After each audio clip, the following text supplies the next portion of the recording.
sailed. I have moved about this world of ours, and ever in search of the finest of its kind, we bring you the tops in spine chillers.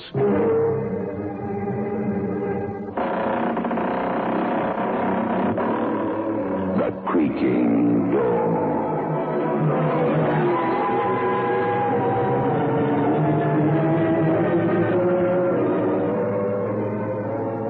Manufacturers of State Express 3/5 Stilton King cigarettes take pleasure in presenting The Creaking Door.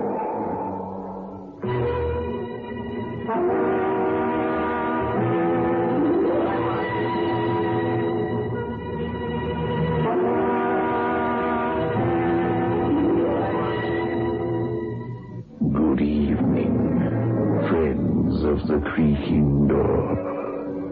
The Creaking Door is open. So do come in. No, not that way. Follow me into the dark tunnel. Careful. It's very dark. You must be very careful that you don't tread on any corpse. It might be yours.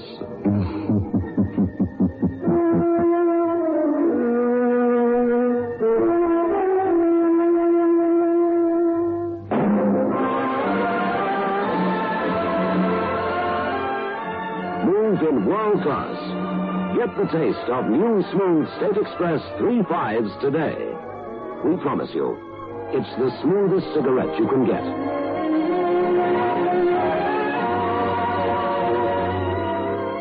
It's a blend that has been perfected after years of constant research by our master blenders, and the recent development of an entirely new process which gives you an even smoother 3/5 smoke. We promise you, it's the smoothest cigarette you can get. Move in world class. Get the taste of new, smooth State Express 3/5s today.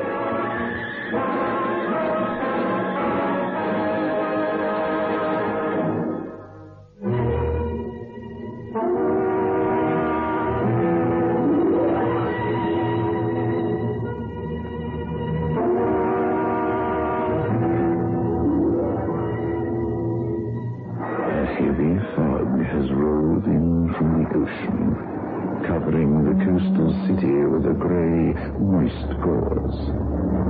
On the roads along the sandy shoreline, police patrol cars move slowly through the thick mist in their search for an unknown killer. A mysterious man wearing a white scarf who has already strangled 3 women.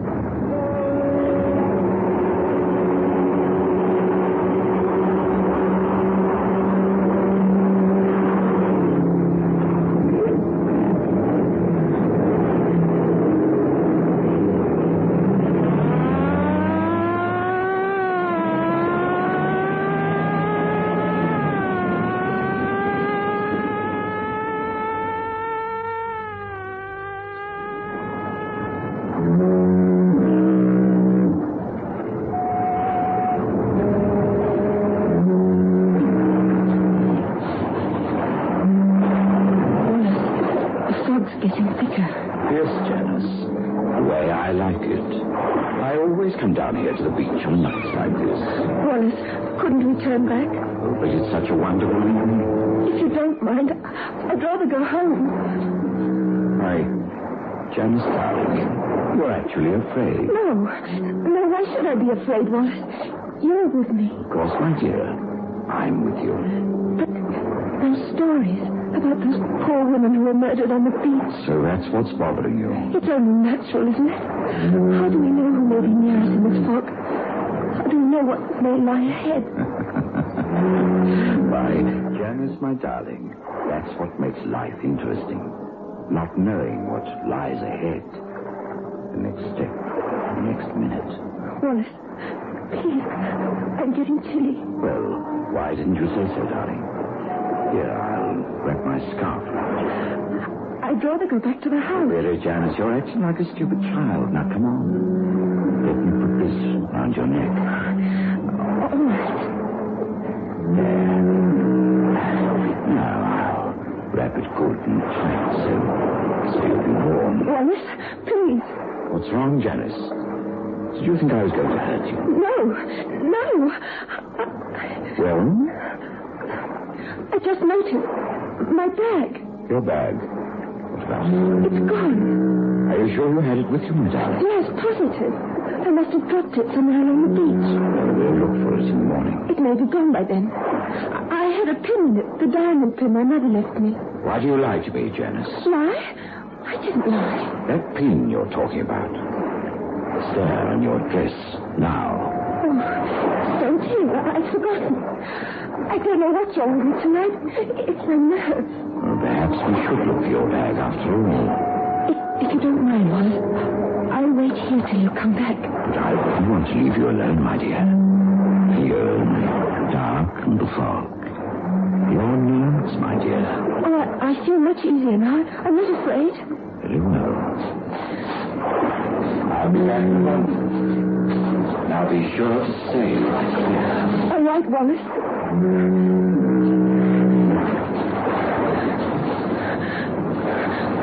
Wallace?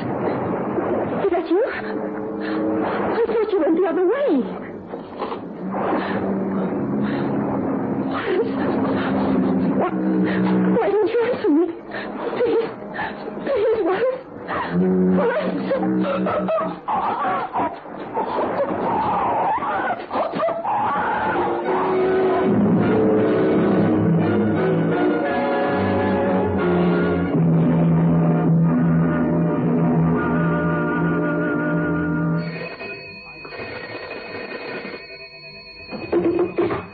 Hello? Editorial? Miss Winston? Yes? You're the one who wrote those articles about the Strangler? Yes, that's me. Well, if you want some more information for your stories, drive out to Ronson Point immediately. Who's speaking? The man in the white scarf has just claimed his 4th victim. What? What did you say? Alec, get on the other phone quickly. All right. Call the police. Ask them to trace the call. All right. Now, would you please tell me again what it was you said? Are you saying that another murder has taken place? Hello? Hello? Oh, don't bother about the call, Alec. He hung up. What's it all about, Dottie? The strangler in the white scarf. What? The man on the phone gave me a tip on the 4th victim. It may be a crank, but I'm going to make sure. Ronson Point, he said. Dottie, you can't go out there, but don't you realize that it might have been the Strag himself who telephoned you? Wanted to get even with you for the stories you wrote? Yes, Alec. It has occurred to me. And that's the reason we're going out to Ronson Point right away.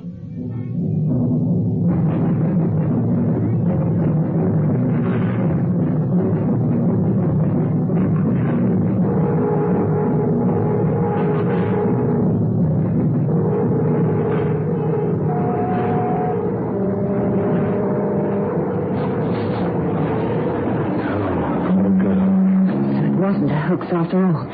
It must have been the strangler. Look, Dottie, a white scarf tied around her neck, strangled the same way as the others. We'd better call the police. Yes, Alec, we'd better. The same pattern. Perhaps Dr. Hirschman was right after all. Who's Dr. Hirschman? A psychiatrist. He has a theory that the strangler either visited or read a great deal about northern India.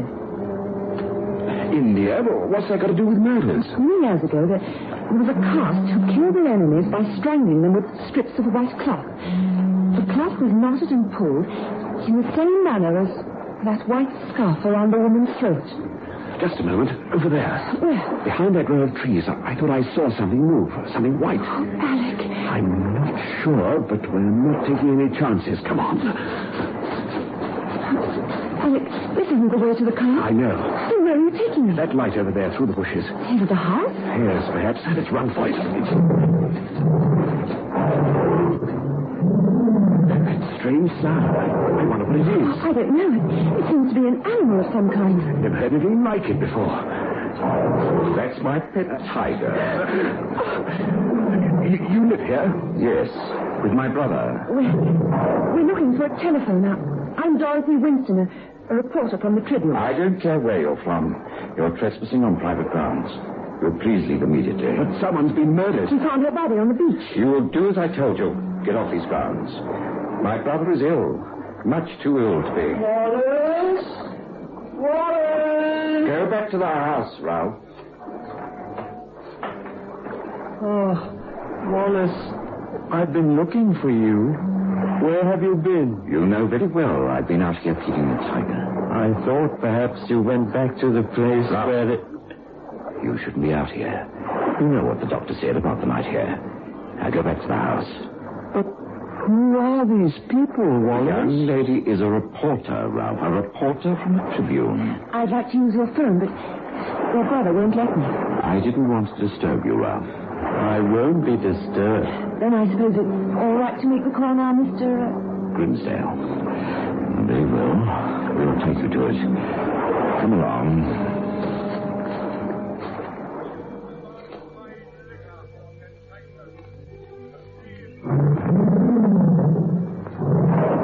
If you're a reporter, I suppose you want to phone your paper about... Wallace, my arm, you're hurting. Forgive me, Ralph, if I held you too tightly.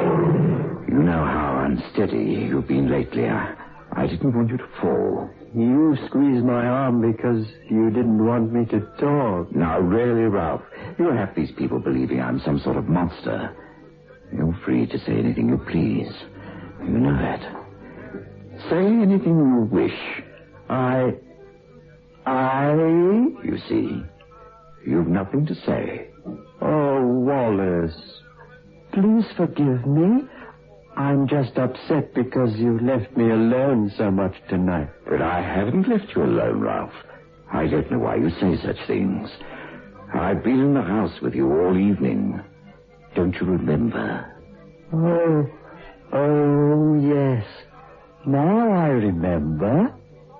You've been with me all evening in the house.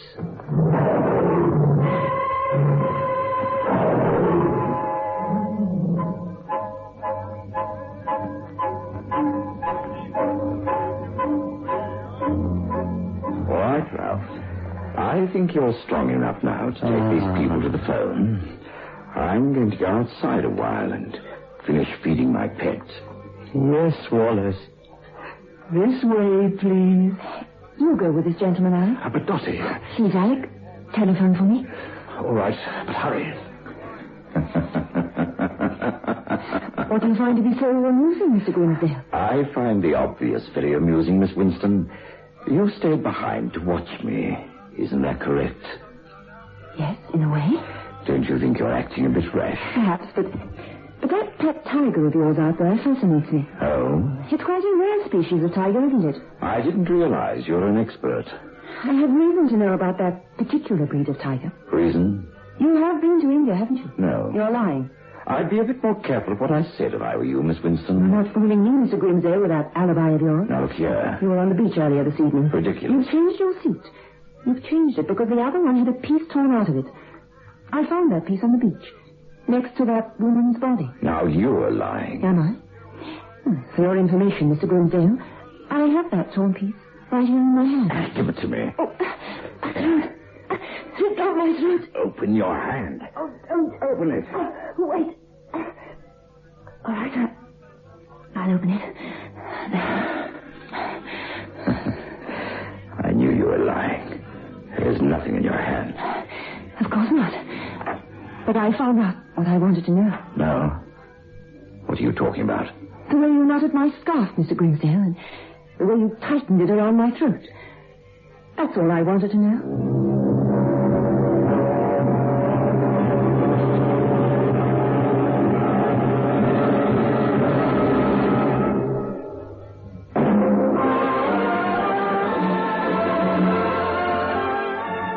In world class.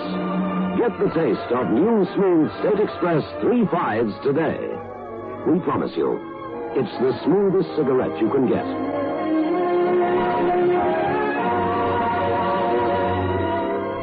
It's a blend that has been perfected after years of constant research by our master blenders.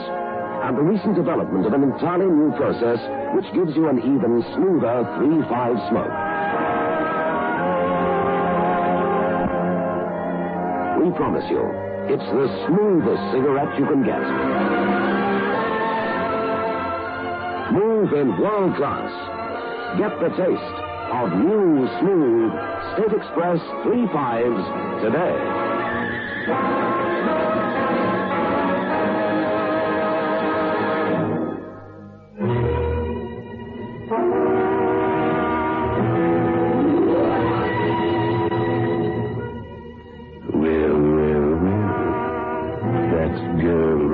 And her boyfriend weren't very clever, were they? As they say in the classics, a torn suit on the beach is worth 2 in a tiger's cage. But let us proceed with our tale.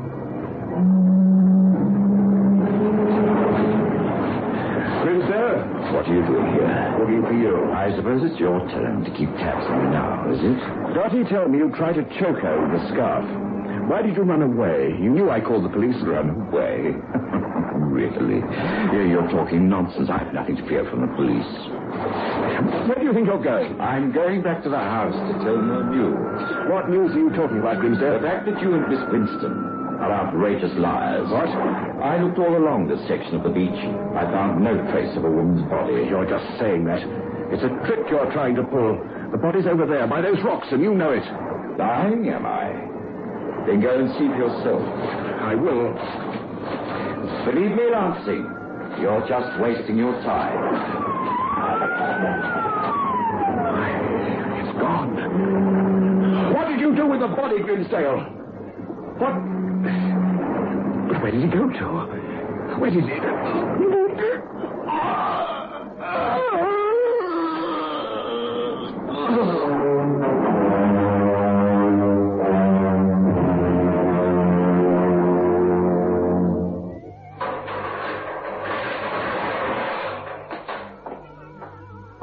Well, Miss Winston, how nice of you to visit me here in my prison cell. You seem very much at ease, Mr. Grimsdale, for a man who had so little time to live. Oh, I don't know, Miss Winston. I've an idea I'll live longer than you will. Don't you think it's a little late for you to threaten me? Miss Winston, you're meddling in something that shouldn't concern you. Alec Lansing was my fiancé. You'd do better to let the police capture his murderer. They already have. They won't keep me here another 24 hours. And when I'm free, Miss Winston... Oh, you can't frighten me. Janice Craig's body was found this morning in a clump of bushes. Very interesting. All right, Grimsdale. You can go now. But you can't let this man go. Now, look, miss. I've got my instructions. This way, Grimsdale. Just a moment. Oh, you have something else to say, Miss Winston? I haven't given up, Mr. Grimsdale. I proved that you murdered Alec and the others. It's the last thing I ever do. I see. Well, Miss Winston, who knows? It might very well be the last thing you will ever do.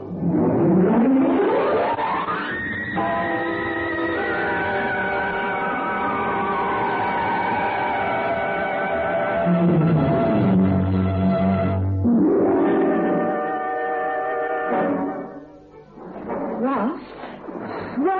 Oh, Miss Winston. Thank heavens you're here. I was afraid you wouldn't come. You said it was a matter of life and death. Oh, it is, believe me. My brother Wallace lied to the police, and he made me lie for him, too. What do you mean?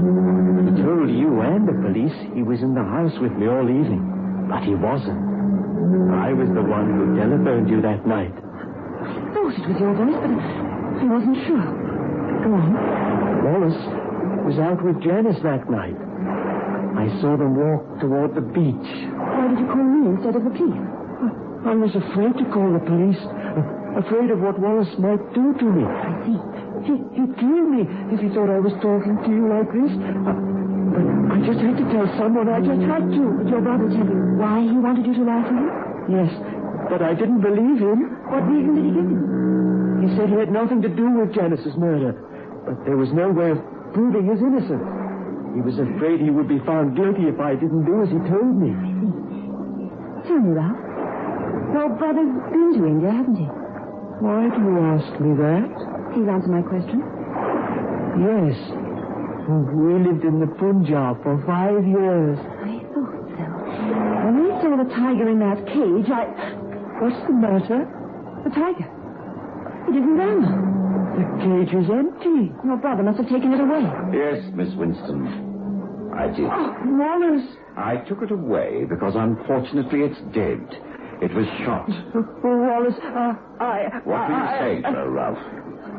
I didn't say anything. Not anything. Go into the house immediately. Now, wait a minute. Are you meddling again, Miss Winston? I'm going to protect the Crown's key witness in the case against you, Mr. Grimsdale. So, Ralph, you told her.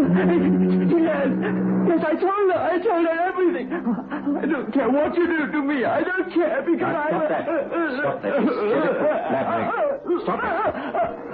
Don't you giving orders to anyone, Mr. Grimsdale. Put that gun away, you fool. Don't you dare move. I promise if you do, I'll fire. Ralph, hurry. Call the police. I'll keep him here until the police arrive. Ralph, don't do it. Call the police, I say. He'll kill you, too, if you don't. Yes, he will. I call him right away. Ralph, come back. He'll be back, Mr. Grimsdale, with the police. You're making a mistake. There's no mistake about you now. Not after what your brother told me. For all you know, I may just have been trying to protect Ralph. It's obvious how strange he is. It's too late to blame it on him. But I'm innocent. And I can prove it if you'd only give me half a chance. Like the chance you gave my Alex? I wasn't anywhere near Lansing when he was killed. I ran away and left him alone on the beach. And I suppose the same thing happened with Janice Craig. I was in love with Janice. I was going to marry her.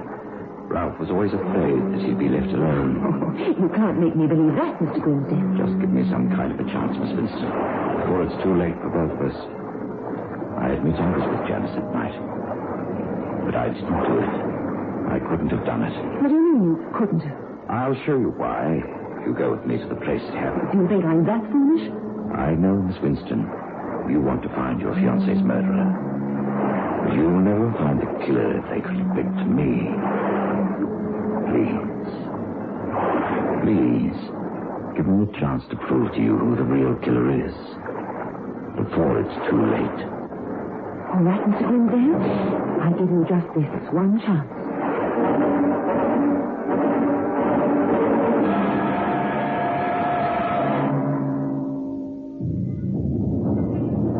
Janice and I were standing just about here on the beach. Go on. Janice was frightened. She had good reason to be. Please. You said you'd give me a chance to explain. All right, continue. But remember, I'll fire this gun on the slightest provocation. Janice had just made mention of the mysterious strangler. She felt a sudden chill. So I placed my scarf over her shoulders. A white scarf. Yes, I've always had a preference for white scarves. Like the one you're wearing now. Huh? I didn't realize I'd put it on this evening. Perhaps, Mr. Grimsdale, you do many things you don't realize. You think I'm insane? You don't have much time left, Mr. Grimsdale. Go on with your explanation. But as I said, I took off my scarf and placed it over Janice's shoulders like this. No, you don't. But Miss Winston... Get your hands away from me. But Put that scarf back where it is. Very well. But I only wanted to show you what happened. I knew it would be something like this, Mr. Grimsdale. I knew you wanted to get me down here on the beach so you could kill me like you did the other 5 people. No, Miss Winston, that isn't the reason. Out of those 5 people, Janice was the only one I knew. I couldn't possibly have a motive for killing the others. They were total strangers to me. Psychopathic murderers very often kill without motive. Yes, I know. That's why I wanted to tell you about Ralph. A person like him might kill only for the thrill it gives him. Do you have anything more to tell me? Yes, just one more thing. Janice told me that she'd lost her bag. I started back along the beach to look for it. Yes? It was difficult finding anything because of the fog. I went about 100 yards. Yes? And I gave up the search. I returned here and found Janice strangled to death with my scarf. I returned to the house immediately because I knew I'd be blamed for the... Wait. What is it? Over there. Beside the rock. It looks like a woman's handbag. Come on. It is a bag. It's Janice's missing bag. You'd better pick it up, Miss Winston. No, you pick it up. You still don't believe me? Pick it up, I said. All right. I will. I don't know why you don't trust me now. You had the gun and nothing to...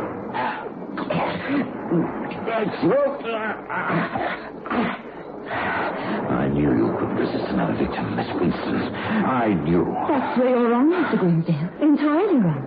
There are other ways of committing murder. I just wanted to feel the scarf tighten around your neck just for a moment.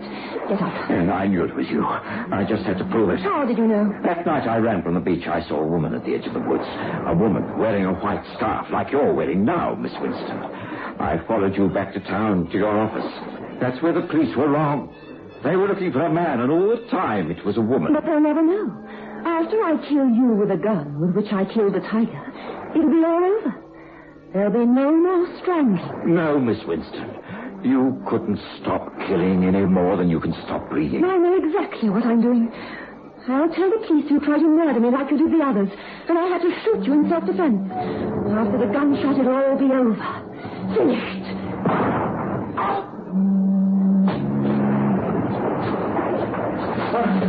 I had to wait, Wallace, until you'd moved out of the line of fire. She's dead. Yes, well, just as she said. After the gunshot, it will be all over. Completely finished. Let's go back to the house.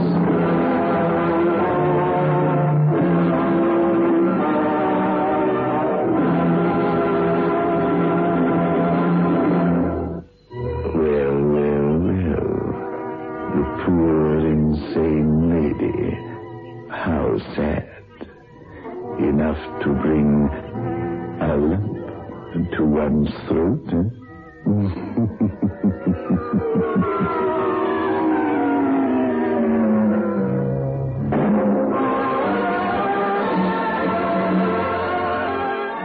Smooth and world class.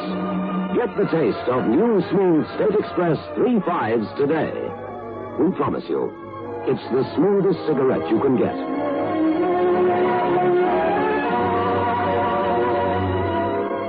It's a blend that has been perfected after years of constant research by our master blenders. And the recent development of an entirely new process which gives you an even smoother 3/5 smoke. We promise you, it's the smoothest cigarette you can get. Smooth in world class. Get the taste of new, smooth State Express 3/5s today.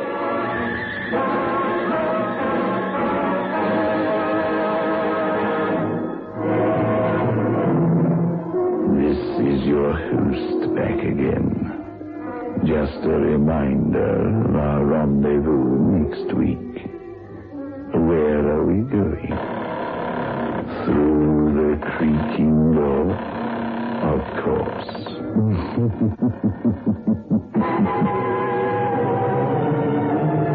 The manufacturers of State Express 3/5s Filter King cigarettes invite you to listen next Saturday at 9 o'clock when they will again present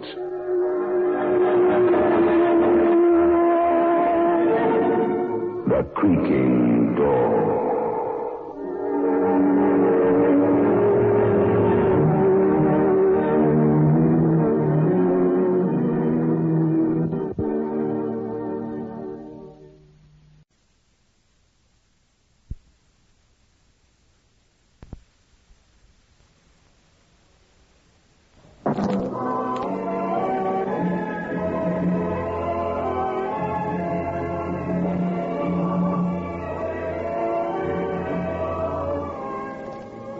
I have flown. I have sailed.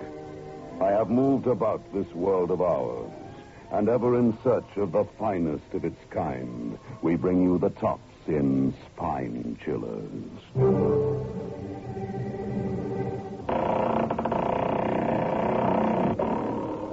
The Creaking Door.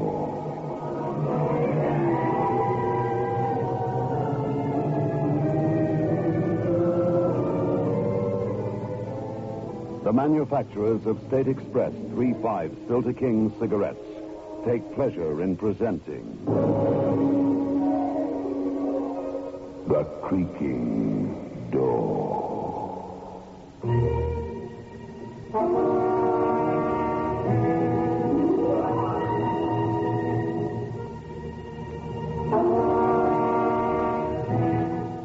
Good evening, friends of The Creaking Door. The Creaking Door is opening. So do come here. It won't take long, your visit. No more than half an hour. Of course, it may seem longer, but we promise to return you to where you're sitting now, intact, except for your sanity.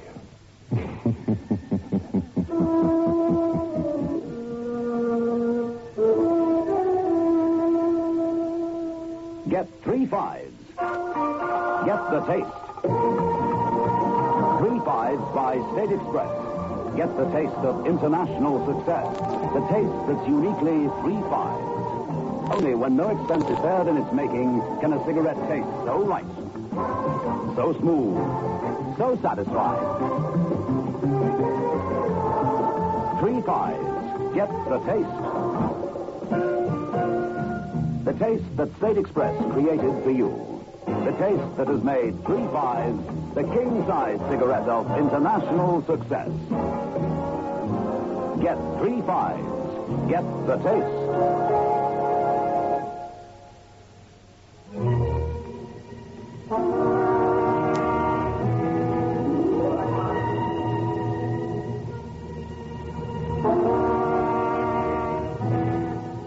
The car battles forward over the rough coastal road against the elements of wind and rain. Shivering slightly, Sally Nibble snuggles closer against her husband, as if seeking protection from the malignant forces of nature. Oh, it's all so frightening. Depends on the way you look at it. Some would regard those trees with their branches bending against the wind and the rain as a scene filled with dramatic grandeur. Oh, John, you're not writing one of your books now. I'm cold and I'm wet and I'm hungry. What a way to treat one's wife. Oh, I'm sorry, my sweet. The coast road looks so attractive on the map. John, I'm frightened. We could get into a skid or something and go hurtling down that cliff. All right, the next place we come to, we'll see if there's an hotel or something where we can stay the night. Oh, maybe, John. I don't feel like driving another 40-odd miles in this weather. Frankly, neither do I. Well, if you can find somewhere to stay, we'll telephone Jack and tell him to expect us sometime tomorrow. Yeah, it's difficult to see through the windscreen, but I think we're coming to some sort of habitation. Well, let's hope there's an hotel or something. Oh, look, there's a petrol pump. We'll inquire there. Looks like some sort of general store. Look further along, darling. There seems to be a cluster of buildings. Well, let's hope somebody can put us up.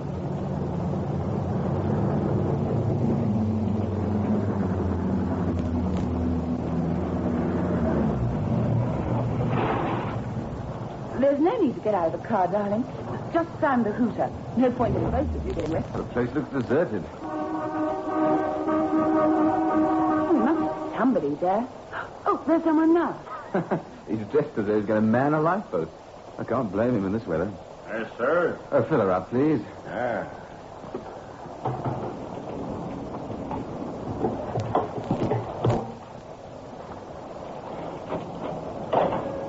I've been pretty wild today. Reckon this has gone on all night. Going much farther, mister? We're making for Bridgeport. What's the road like? Very bad until you get a Haley. That'd be about 25 miles from here.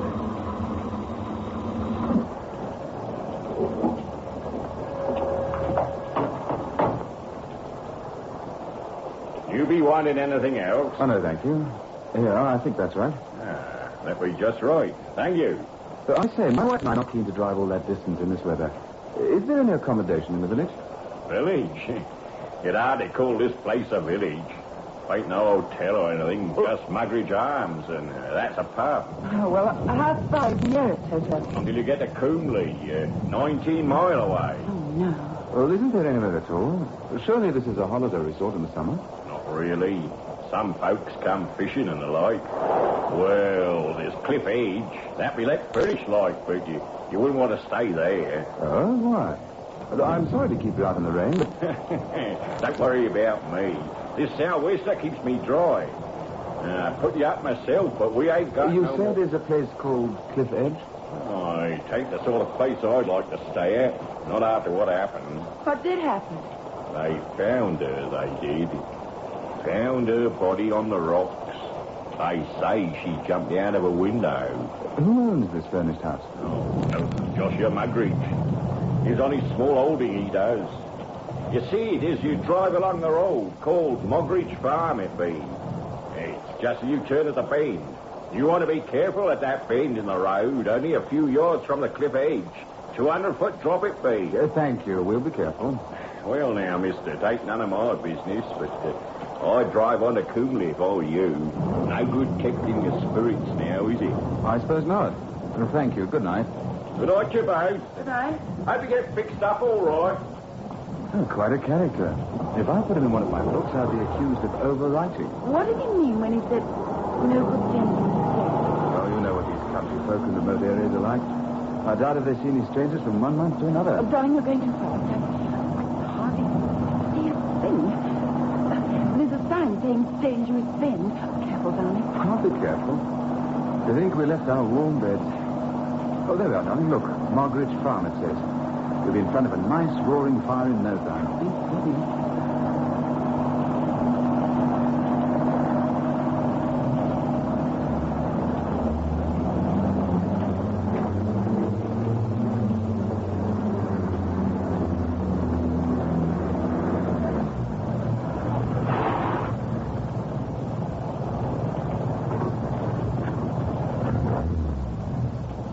You stay here, dear. There's no point in us both getting wet. Somebody's heard the car. I saw a shadow go across the mud. Good.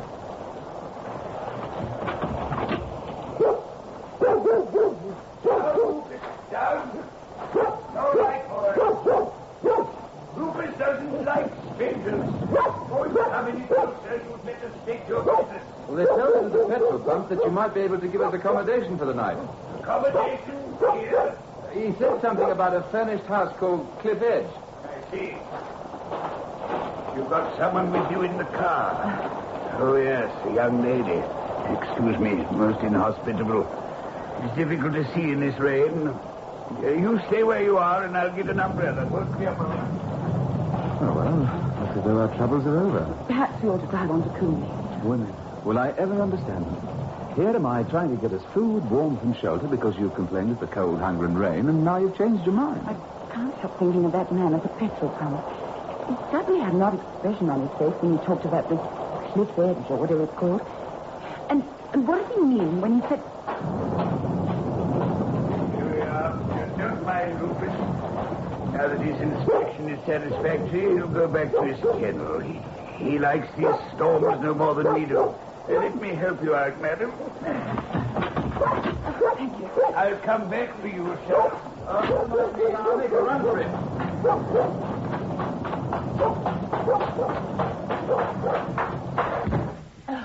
Through here. My parlor, I suppose you'd call it. If you'd both kindly be seated, I'll get you a little sustenance. Thank goodness. I thought I was never going to get out of that car. It's been raining consistently ever since we started out. Mind you, it's the time of year for rainstorms. I'm afraid I've very little to offer you. A cup of tea, a glass of wine. Oh, well, it's not imposing on you. I simply love a cuppa. Then tea it shall be.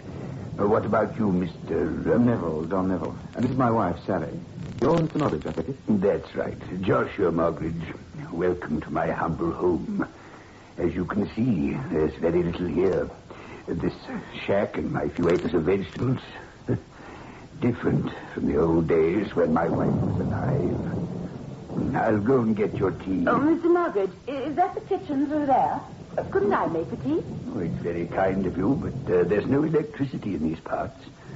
Do you know how to use one of those newfangled gas cookers? Indeed I do. Oh, no, don't bother to get up. I'm sure I'll find everything, and you two can discuss terms. Charming young woman, Mr. Neville. married long? 6 years. Children? Unhappily, no. Well, you're both still young. So you want to stay the night at Cliff Edge? Mind you, when the storm clears, as it will, and the dawn breaks, and the sun seems to come out of the sea, there's no more beautiful spot in the world than Cliff Edge. So you're willing for us to stay the night? At whatever your terms are, of course. I couldn't very well say no, the weather being what it is. You don't seem very keen, Mr. Mogridge. Well, I shouldn't worry unduly if the sheets are... Oh, it isn't that. You'll find plenty of clean sheets and blankets in the cupboards. It's just that... Well, Mr. Neville, although it's my house, there's some malignant influence occupying it. Oh, come now. Look, if you don't want us to rent your house... I do, but I think I ought to warn you that... Who's warning who about what? Now, you go on making the tea. There's a good girl. I've got everything ready. I'm just waiting for the water to boil. I was about to tell your husband, Mrs. Neville. Yes? It's almost 3 years to the day. My wife, Jessica, she hadn't been well and insisted on sleeping in the guest room rather than I catch her cold. Ever since we moved into Cliff Edge, we'd heard strange noises, for which there was no reasonable explanation. I'll never forgive myself for allowing Jessica to sleep in the guest room. I woke up in the middle of the night. You may not believe it, but I was awakened by a cold, icy hand touching my forehead.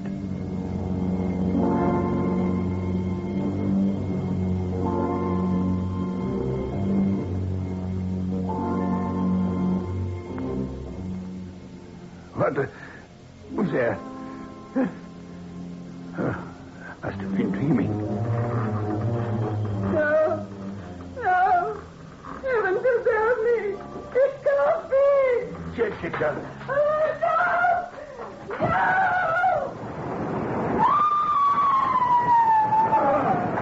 Oh, heaven help us. Jessica.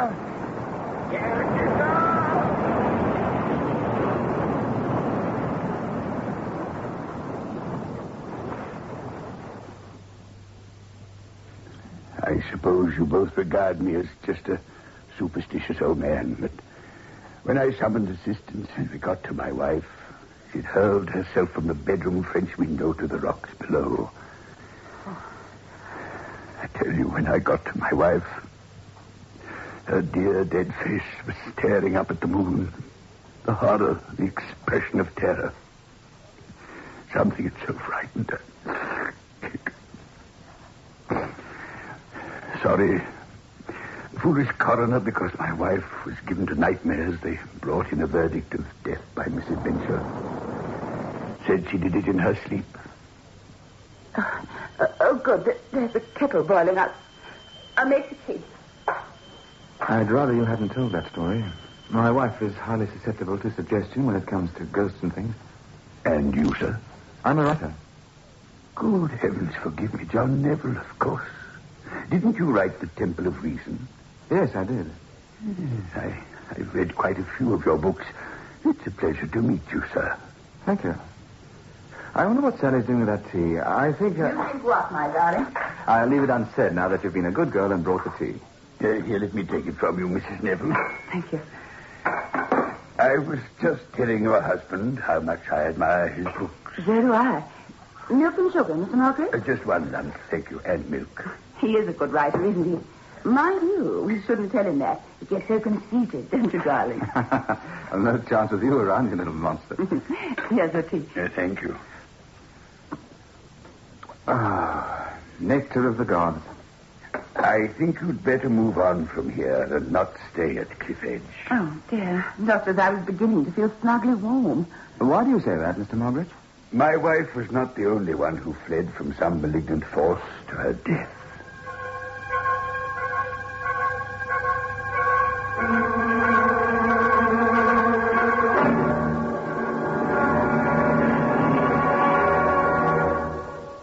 Get 3 fives. Get the taste. 3 fives by State Express. Get the taste of international success. The taste that's uniquely 3 fives. Only when no expense is spared in its making can a cigarette taste so right, so smooth, so satisfying. 3 fives. Get the taste. The taste that State Express created for you. The taste that has made 3 5s the king-size cigarette of international success.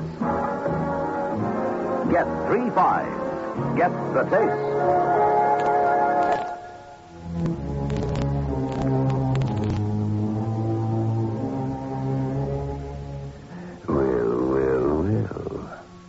I wonder what Mr. and Mrs. Neville will do now.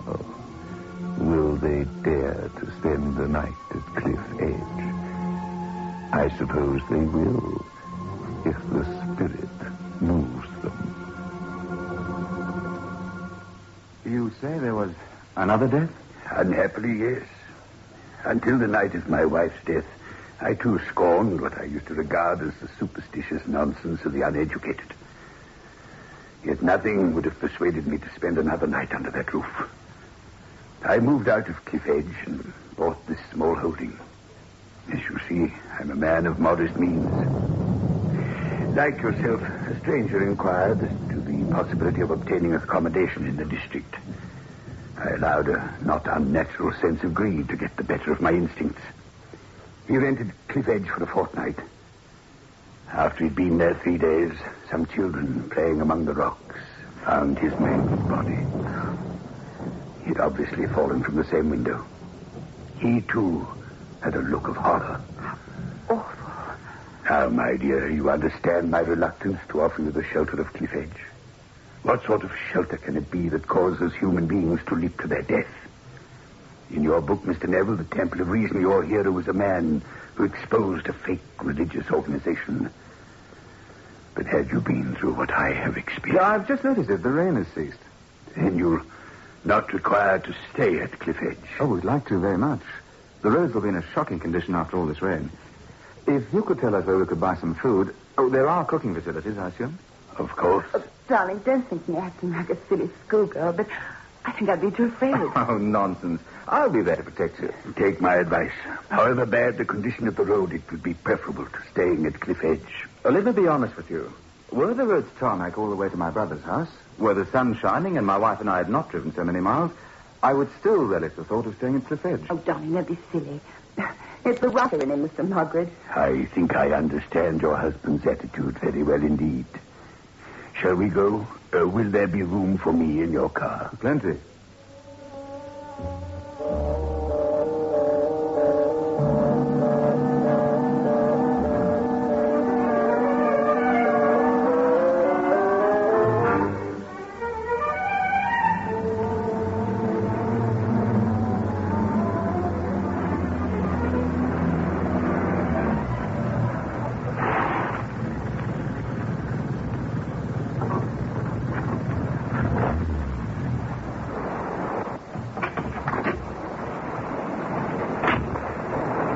This is Cliff Edge. I wish you'd change your mind, John. Now, darling, you said yourself you didn't want to act like a silly schoolgirl. How'd you guess? The rain has stopped. Everything's still so dark and bleak and desolate. That's because there's still heavy clouds about and the evening shadows are beginning to fall. Things will look much more cheerful when we've got a fire going and the lights are on. There's so much rust on the lock. It's difficult to open. That's got it. There you are. Oh, thank you. And thank you for letting us have the bacon and the eggs and the milk. You'll find tea and sugar in the canister. Oh, dash it, I forgot to phone Jack. Oh, there's no telephone here, I'm afraid.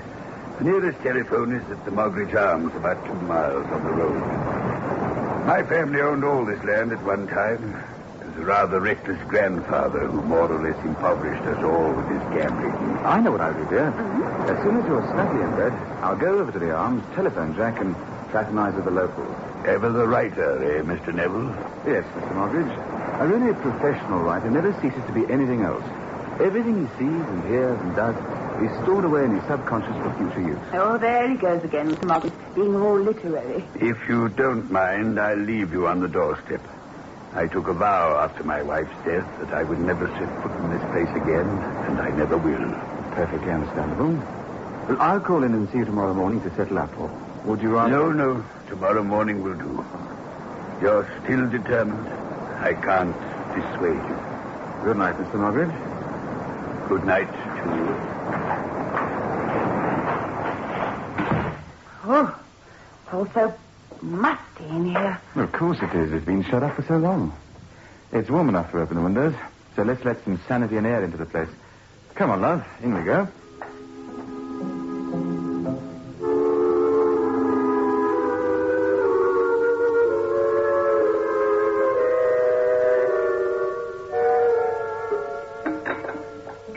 You're a marvel, my love. You take a prosaic dish like bacon, sausages, and eggs, and you transform it into an Epicurean's delight. Oh, I've eaten enough to burst. You, still worried, darling?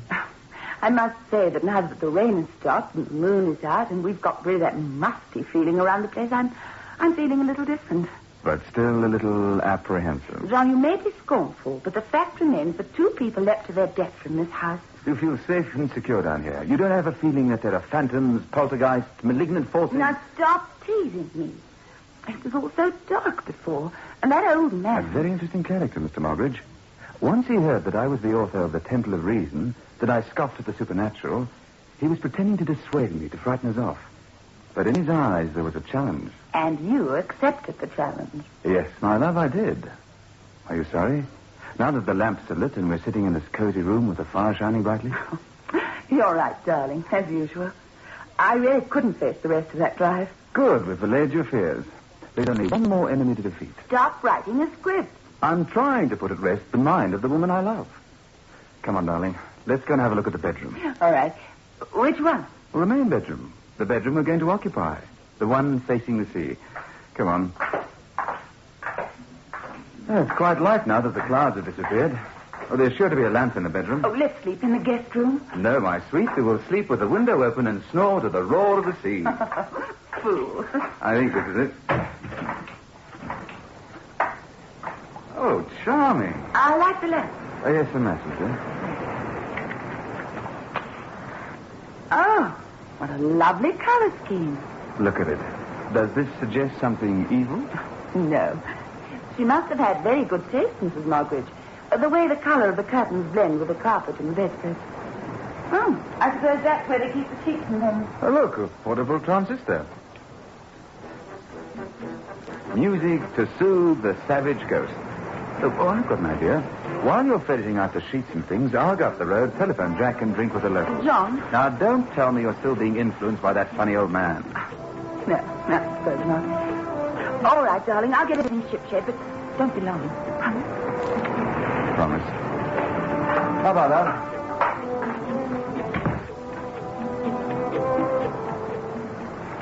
You have been listening to The Benny Morris Show. And now here is a summary of the programs you can hear.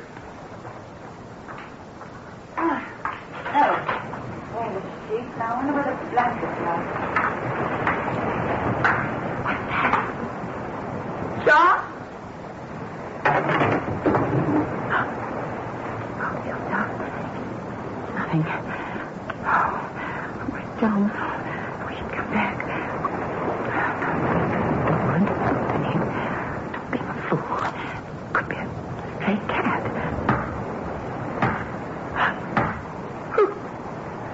Who is it? No!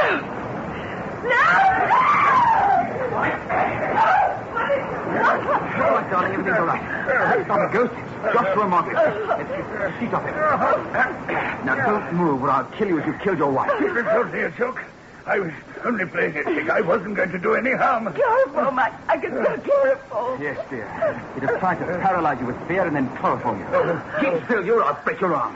And then he'd have thrown your body through that window and the sea would have washed all traces of chloroform away. You don't understand. I only wanted to frighten you. You don't understand. You don't understand. Stop him!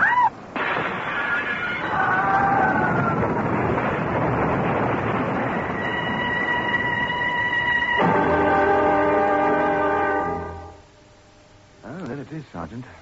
There's the cotton wool he soaked in chloroform. Of course, he was as mad as a March hare. I don't suppose he would have got away with the other 2 murders were he not a Moggridge and they gave him the benefit of the doubt. Perhaps it's just as well he died the same way as the others. We might have been able to charge him with attempted assault, but we couldn't have proved he'd killed his wife or the man who took the house over. But he didn't mean to tackle both of you, sir, did he? No. I set him a trap, Sergeant. I told my wife in front of him that I would be going to the Moggridge Arms to telephone my brother. I knew that he'd be watching this house, waiting for me to leave. All I did was to walk down the road, nip behind a hedge, and came back into the house through the kitchen door. From then on, I watched every move. Oh, I'm sorry I let you get such a fright, darling. Well, sir, I'll get back to Coolby. I never was satisfied with the verdict of the inquest on Mrs. Moggridge or Mr. Burnside. What about you two? Will you stay here the night? Well, not us, Sergeant. We'll drive to Coombe, too. I wouldn't stay a night under this roof for all the tea and china. Why, I should think that would be my driver. Funny, no one here. Seagulls. At least I think that's what it is. Well, let's go before I go off my rocker, too.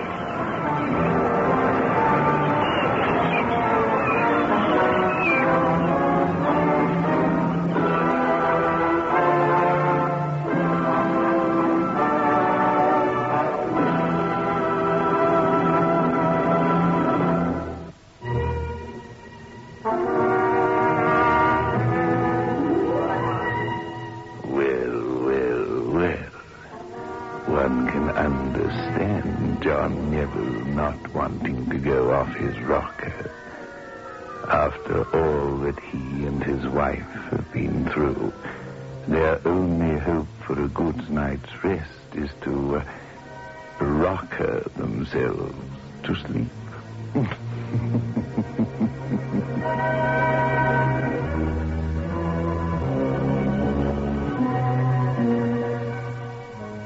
Get 3 fives. Get the taste. 3 fives by State Express. Get the taste of international success. The taste that's uniquely 3 fives. Only when no expense is spared in its making can a cigarette taste so right, so smooth, so satisfying. 3 fives. Get the taste. The taste that State Express created for you. The taste that has made 3 fives the king-size cigarette of international success. Get 3 fives. Get the taste.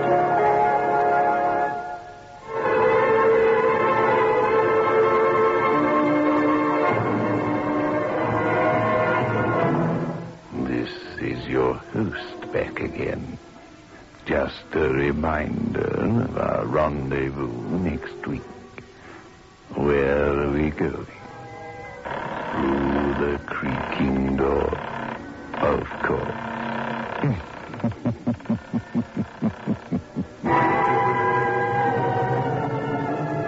The manufacturers of State Express 3 fives Filter King cigarettes invite you to listen next Saturday at 9 o'clock when they will again present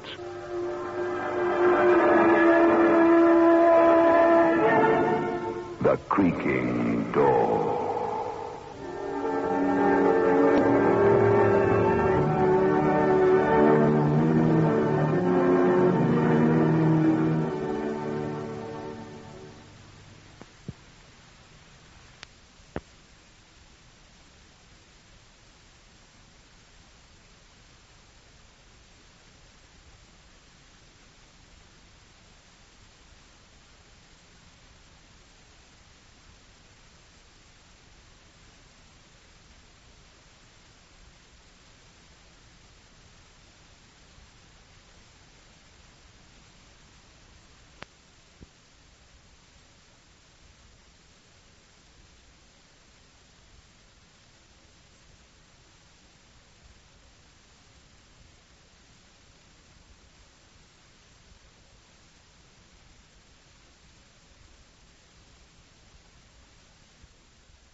I have flown.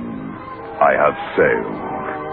I have moved about this world of ours, and ever in search of the finest of its kind, we bring you the tops in spine chillers.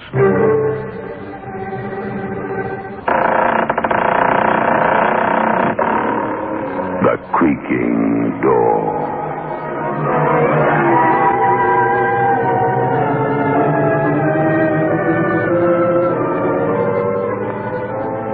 The manufacturers of State Express 3/5 Filter King cigarettes take pleasure in presenting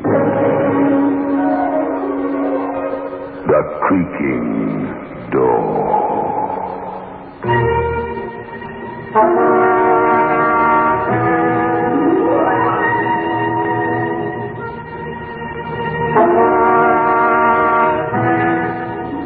Good evening, friends of the Creaking Door. The Creaking Door is open, so do come in. Feeling the chill of these winter's evenings? Wait until you've been with us a little while. You'll freeze with fear.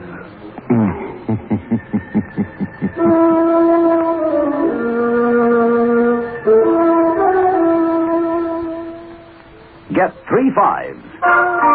Get the taste. 3 5s by State Express. Get the taste of international success. The taste that's uniquely 3 5s. Only when no expense is spared in its making can a cigarette taste so right, so smooth, so satisfying. 3 5s. Get the taste. The taste that State Express created for you. The taste that has made 3 5s the king-size cigarette of international success. Get 3 5s. Get the taste.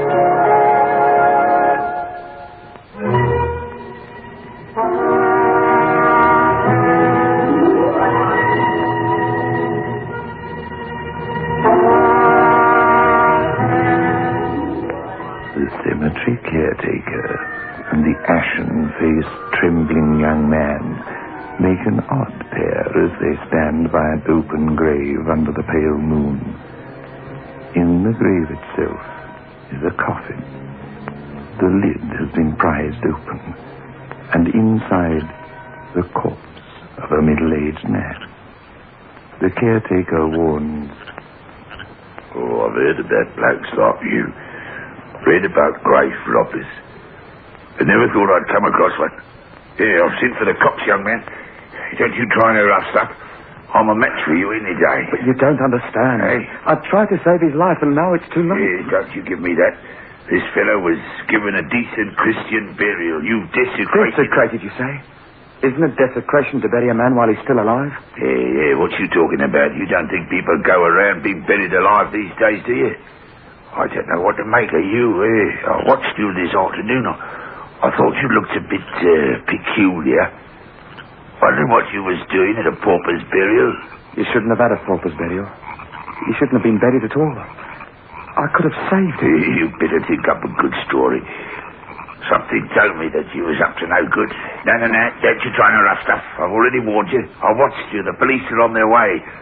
Breaking open a coffin like that. Yes, I knew you was up to something, but I never thought... It's because I let him get buried alive, and I was ashamed. Let him get buried alive for a measly £50.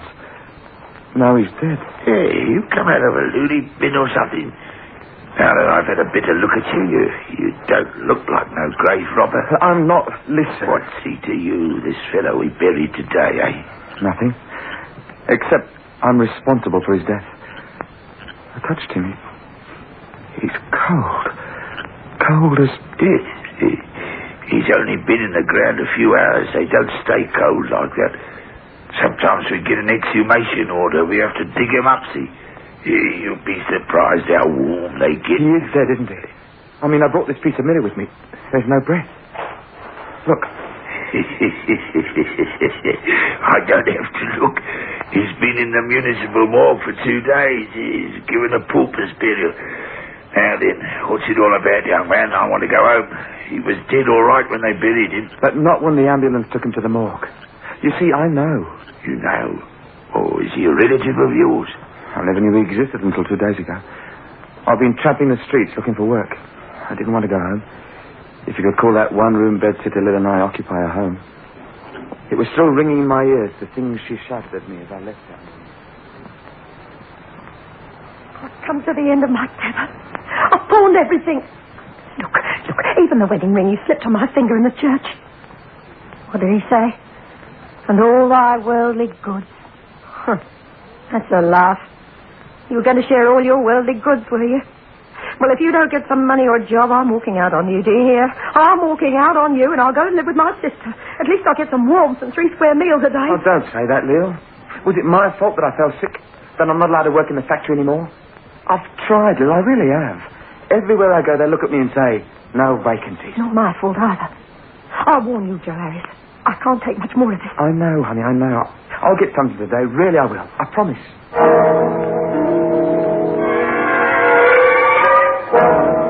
It was a promise I couldn't keep.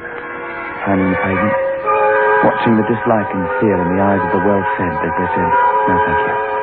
Fear that one day they might become like me. And then I saw him. I was cutting through Duke's Lane. Nothing on either side except a huge brick wall. He was a short, fat little man. Our steps were loud in the quiet thoroughfare.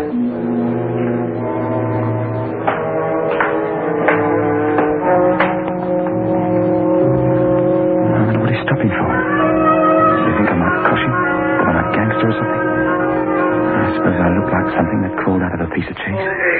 What a heartbeat. Hey, Governor, you all right? It can't be. He's come out. Don't seem to be any breathing. I wonder who he is. Let's see. He must have something in his pocket. Wally. Blimey. All his money. Must be 50 quid here at least. Poor swine. What good is his money now? I better call a cop. If you don't get some money or a job, I'm walking out on you, do you hear? I'm walking out. There's nothing anybody can do for this poor swine. I'll find him soon enough. What does a guard do in a case like this? Beat it, you fool. Beat it with the first decent money you've had in months. Somebody will find him. Run.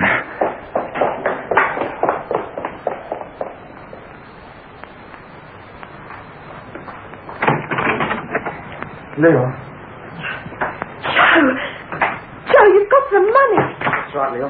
2 5-pound notes, 31 pound notes, and the rest in 10 bob notes. Oh. It all adds up very nicely. 50 quid in all. Oh, Joe, honey. Hi. How did you get this money? You didn't go and do anything silly, did you? This is what? Rob a bank? I wouldn't know how to start. But how did you get it? You'll never believe it. Remember I told you that when I was in the sanatorium, there was a fellow there with the same lung trouble named Ted Brown? Yes. Well, I lent him a quid. You lent him a quid? Well, I was still drawing my wages, wasn't I? We didn't know that the doctor wouldn't let me go back to the factory. Wasn't so bad then. All right. Now, what about this Ted Brown? Well, I meet him in the street, see? Says he'd been looking for me everywhere. Wanted to repay me the quid. Go on. Well, we goes into a pub to have a drink. There was a bookie there, and Ted said he had a hot tip for the double. It won, Neil. 50 smackers. Oh, Joe. 50 smackers. Oh, I love you.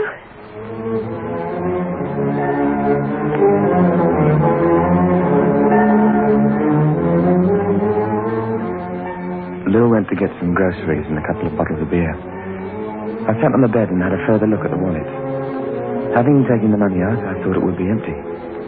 There were 2 pockets, both with plastic windows. The first held a card which said, Harold Maxted, 26 Fairley Street, Ormsey. And then I looked at the second plastic window. There were strange words printed on a white card. It said, I'm not dead. I'm subject to a form of cataleptic illness which may appear to cause death. If I'm found, notify Dr. Alfred Miller, Ormsey 6641. No, it can't be. Not dead. Cataleptic. What have I done? What have I done? They'll think he's... Oh, no. telephone. I must telephone. But Leo, she'll wonder what I've gone. I've given her all my money. Yeah, darling. Take a look at this. Here, take these bottles from me, will you? Joe? What is it? What time is it, darling? I don't know. The pub was just opening, just after 6, I should say. Why? Give me 10 bob to get me change. I need some silver. I have to telephone. I won't be long, love. What is it? Well, I've just got to telephone someone. You're not going gambling, are you? You haven't got the bug. You're not betting on tomorrow's races or anything like that, are you, Joe? There are all those bills to be paid. I know, love, I know. No, I'm not gambling, but I need it, please. I'll be back in a little while. It's just that... Please, Leo. All right. Here you are. Joe? It's all right, love.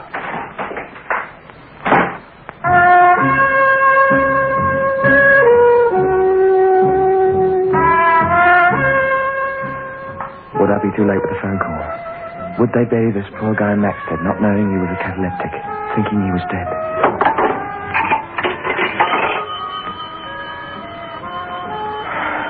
This be the number of the doctor's consulting room or his patient house.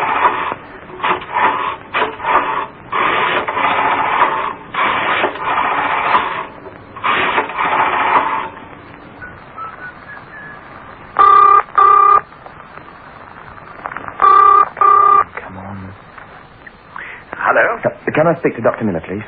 Dr. Miller's gone abroad. He's been away for the last 6 weeks. Abroad? Oh, no. Have you taken over his practice, sir? No, I'm not a medical man. But if you're in need of a doctor, there must be plenty. No, isn't that... You don't know which hospital Dr. Miller was at? I'm afraid I can't help you. I must go. My wife's shouting. The dinner's on the table. I'm sorry. Thank you.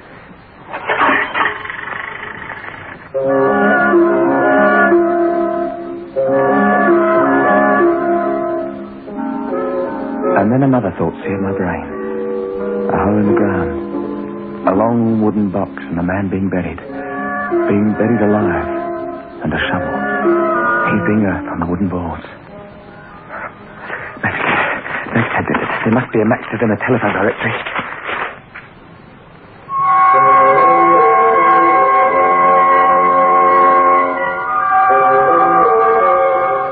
There was 14 Maxteds. Everyone alive and bad-tempered. No, I have no relatives who suffer from a cataleptic illness. There are plenty of other Maxteds in the book. Try them. I have. You're Mr. Zachariah Maxted. You're the last on the list. Well, I can't help you.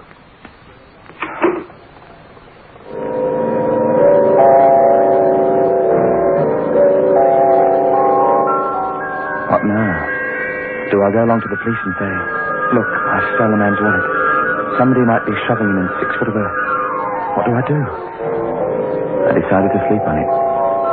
Sleep? That's a laugh. Oh, it's laid alive. Love you, Lou. Love you. Please. Pinching white. They're putting me in a wooden box. And it's your fault, Joe Addis. I'm struggling for breath. They're going to bury me deep, but not deep enough, Joe. Get me out of this or I'll make you suffer here on earth and in the beyond.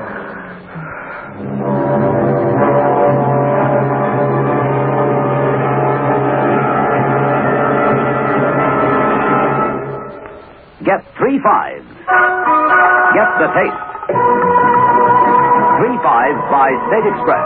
Get the taste of international success. The taste that's uniquely 3 fives. Only when no expense is spared in its making can a cigarette taste so right, so smooth, so satisfying. 3 fives. Get the taste. The taste that State Express created for you. The taste that has made 3 fives the king-size cigarette of international success. Get 3 fives. Get the taste.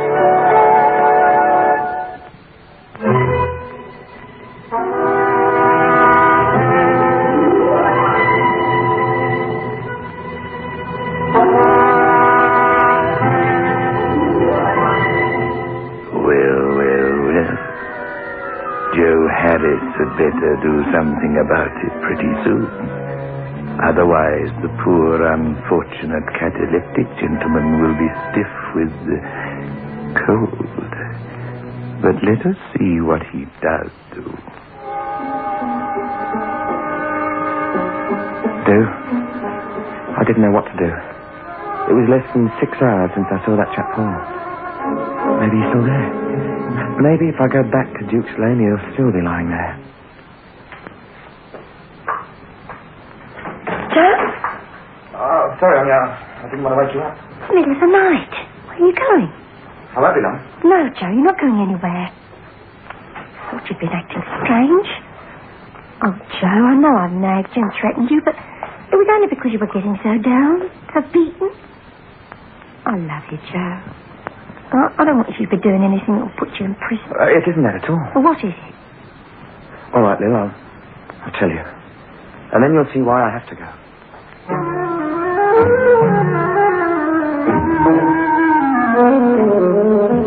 And so I told her. Told her the whole story of how I robbed a man I thought was dead. A corpse would have no use for the 50 quid in his wallet. So you see, I've got to find him. Or find out where they've taken him. Don't think he's dead, Lil. Joe, somebody will have found him by now. He's probably lying in bed fast asleep. People who have these sort of fits soon recover. No, they don't. After I phoned all the Maxters I could, I went to the Hornsby Library and I looked it up. Unless they get assistance, they can stay that way for days. Well, then they'll bury him. And you know what that makes me? A murderer. I'm letting a man die for 50 quid. Oh, no, Joe. Why don't you phone the police station? Why don't you phone the Hornsby police station? Tell them that... Oh, no, Joe, no, you can't do that. They'll call you a thief and put you away. Look, I'm getting dressed. I'm coming with you. Where did you say it was? Duke's Lane. So let's pray he's still there. Well, that might be worse. He might have died for lack of attention. Let's pray someone saw him and they took him to hospital and they realised he wasn't dead. The copper. It's a bit nippy this time of the morning, isn't it? Going off night work, are you? What? Yeah, that's right. There was a little commotion in Duke's Lane a few hours ago, so my friend Phyllis told me. Something happened in Duke's Lane. Oh, yes. Just before I came on duty. The postman saw a bloke lying in the lane here, dropped dead. Dead? Are you sure he's dead? So the police surgeon said. Why? Know anything about it? No, we don't know anything about it. It was just that... Well, we wondered if it was anybody we knew, that's all. Oh. Well, I believe they've identified him all right. If you nip round to the station, they may be able to tell you. Oh, I don't think it's anybody we know. Oh, come on, lad. It's too cold to stand here chatting. Let's go off to bed. You two married? He should have been in bed ages ago. Good night. Or rather, good morning. Let's go to the police station then. No, Joe, no. You'll have to explain about the wallet. Besides, this policeman doesn't really know. Please come home. But, Lil... It's no good, Joe. We're going home. Come on.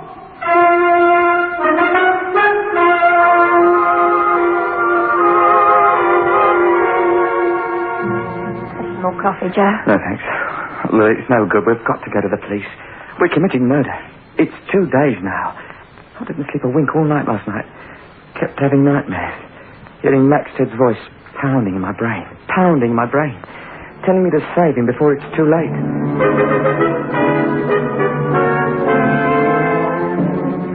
You're the only one that can save me, eh? They're burying me this afternoon. They're putting me in a coffin and they're going to cover me with earth. If you allow this to happen to me, you're a murderer, Joe Harris. A murderer, do you hear? You'll be punished. Punished.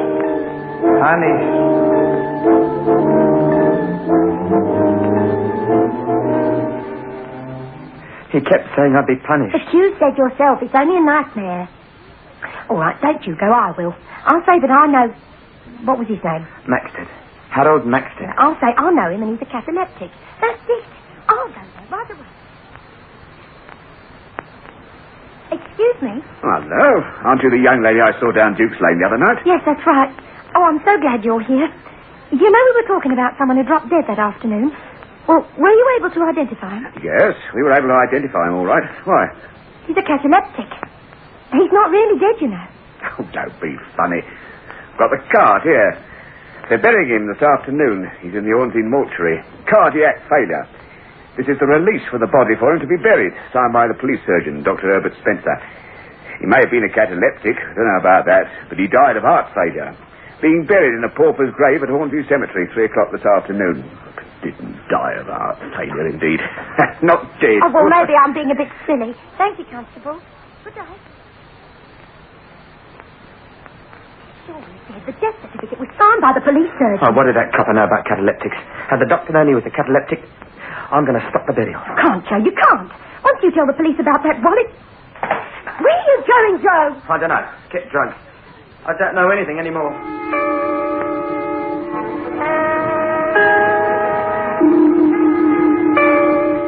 Even my glass of beer went sour in my mouth. I bought it with blood money. The blood of Harold Nexted. I left the pub and walked. So they were burying him in a pauper's grave, were they? I didn't ask my feet to move towards the cemetery. It seemed as though they didn't belong to me. They were burying him as I got there. The minister, the grave digger, and an old man.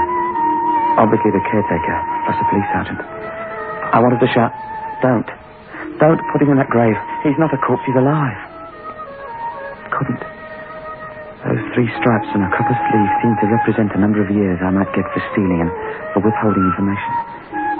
I ran from the cemetery as though I were running from the vengeance of Maxted himself.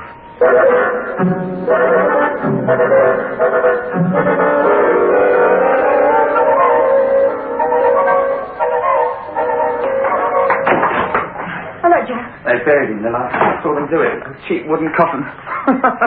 Or maybe it's a good thing the coffin was a cheap one. Maybe the death watch beetle got it in. Maybe there are holes in it. Maybe the poor swine will be able to breathe. 50 measly nicker. 50 rotten pounds, and I'll turn myself into a murderer. But you'll they'll have you too. They'll say you were part of the conspiracy. What have I done to you? What have I done to us? Nothing, Joe. All right, so you pinched his wallet when we were both starving. No one can have you up for murder. Well, it's beside the point now, isn't it, Lil? He's down there struggling for breath, isn't he? He won't be struggling for long. I don't know anything about cataleptics, but you can't be nailed inside a coffin underneath 6 foot of earth for long. Look out the window, Lil. It's got dark already. When's Joe? I know the grave, Lil. I'm going back. Joe? You're not going to stop me, Lil. I'm going back and I'm going to get him out of that grave. Please, Lil, I've got to. All right, Joe. I'll come with you. Oh, no, I couldn't bear that. I've got to do this on my own. The potion is too heavy for you. You're not strong, Joe. It's a pauper's grave, Lil. They didn't take much trouble with him. Why a pauper? There's all that money in his wallet. That makes it worse, doesn't it? Maybe they couldn't raise his relatives. What with his doctor gone away and everything. Here, Lil, get me that hammer out of the drawer. It's got that thing at the end for taking nails out. And that piece of mirror. All right.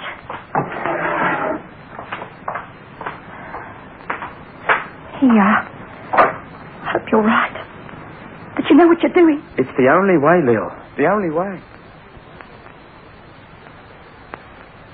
So here I am, and it's too late. He's dead, all right. Blimey, young man, I wouldn't be in your shoes, not for nothing. Hey, just a minute. What did you say this bloke's name is?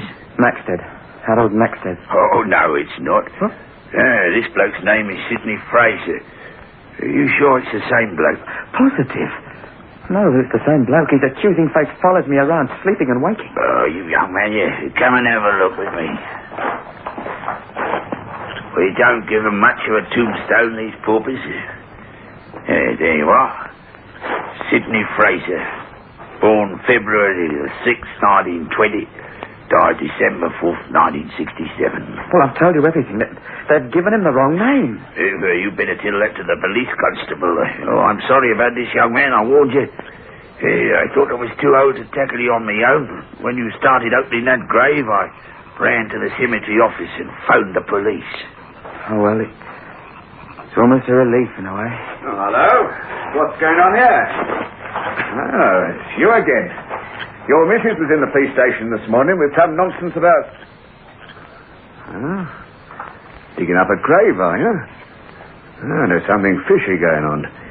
When I told my sergeant that your wife came in and said we were burying someone who was a cataleptic and not dead, he nearly strangled me. So I should have taken full particulars. So I ought to charge you both with causing a public nuisance. This fella, Sidney Fraser, has had heart trouble for years. Huh? Sometimes an ordinary hospital had the pleasure of his company. More often than not, it was a prison hospital. Our police sergeant warned him that he hadn't got long to live. And your wife comes in with a cock and bull story about burying him alive. As if we didn't know him. Sidney Fraser. In his day, he was the finest pickpocket in Hornsey. Pickpocket? Why, only the other day we had a complaint from Mr. Maxted that someone had stolen his wallet. Bloke jostled him at a bus stop and then started running. From his description, we knew it was Sid. He picked Maxted's pocket. He wasn't a cataleptic. He was a pickpocket. Yeah. You better pull yourself together. What are you doing here, and why is this grave open? Oh, that's all right, Constable. Our young friend here got a bit mixed up. I opened the grave to show him he was mistaken. Then why did you ring the police saying there was a suspicious character lurking in the cemetery? Well, seems I was mistaken, that's all, Constable. In fact, we were both mistaken. Weren't we, young man? Hey. Pickpocket. Cataleptic.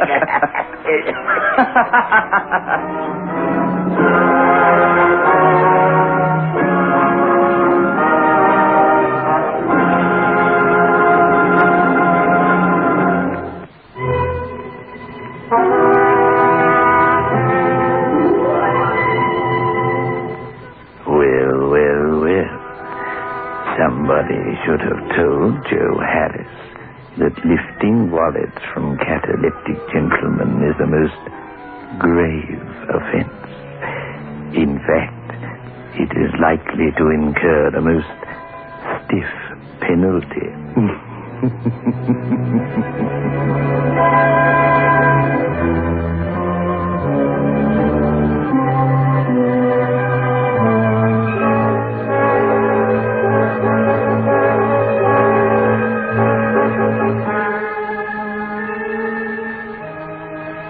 Get 3 fives. Get the taste. 3 fives by State Express. Get the taste of international success. The taste that's uniquely 3 fives. Only when no expense is spared in its making can a cigarette taste so right, so smooth, so satisfying. 3 fives. Get the taste. The taste that State Express created for you. The taste that has made 3 fives the king-size cigarette of international success. Get 3 fives. Get the taste.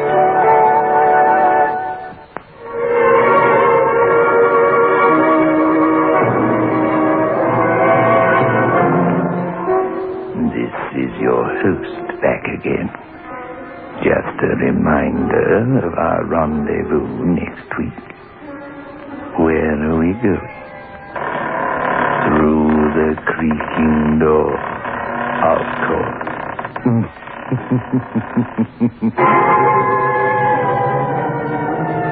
The manufacturers of State Express 3-5 Filter King cigarettes invite you to listen next Saturday at 9 o'clock when they will again present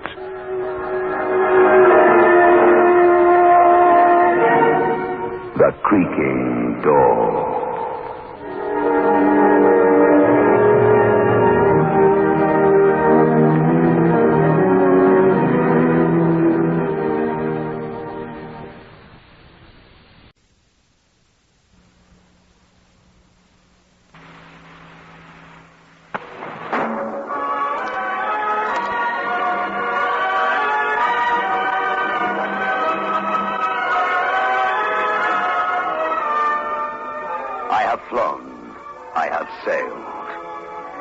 About this world of ours, and ever in search of the finest of its kind, we bring you the tops in spine chillers.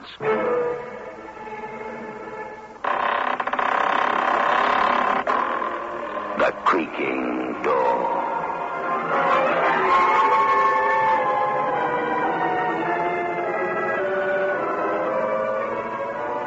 The manufacturers of State Express 3-5 Filter King cigarettes take pleasure in presenting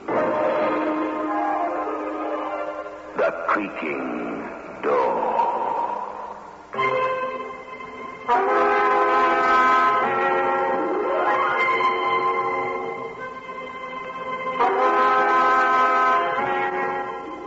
Good evening, friends of The Creaking Door. The creaking door is opening. So do come in. Listen very carefully as you enter our portals. First, utter silence. Then, as the ear becomes attuned to its surroundings, you will gradually hear the whimpering sound of fear.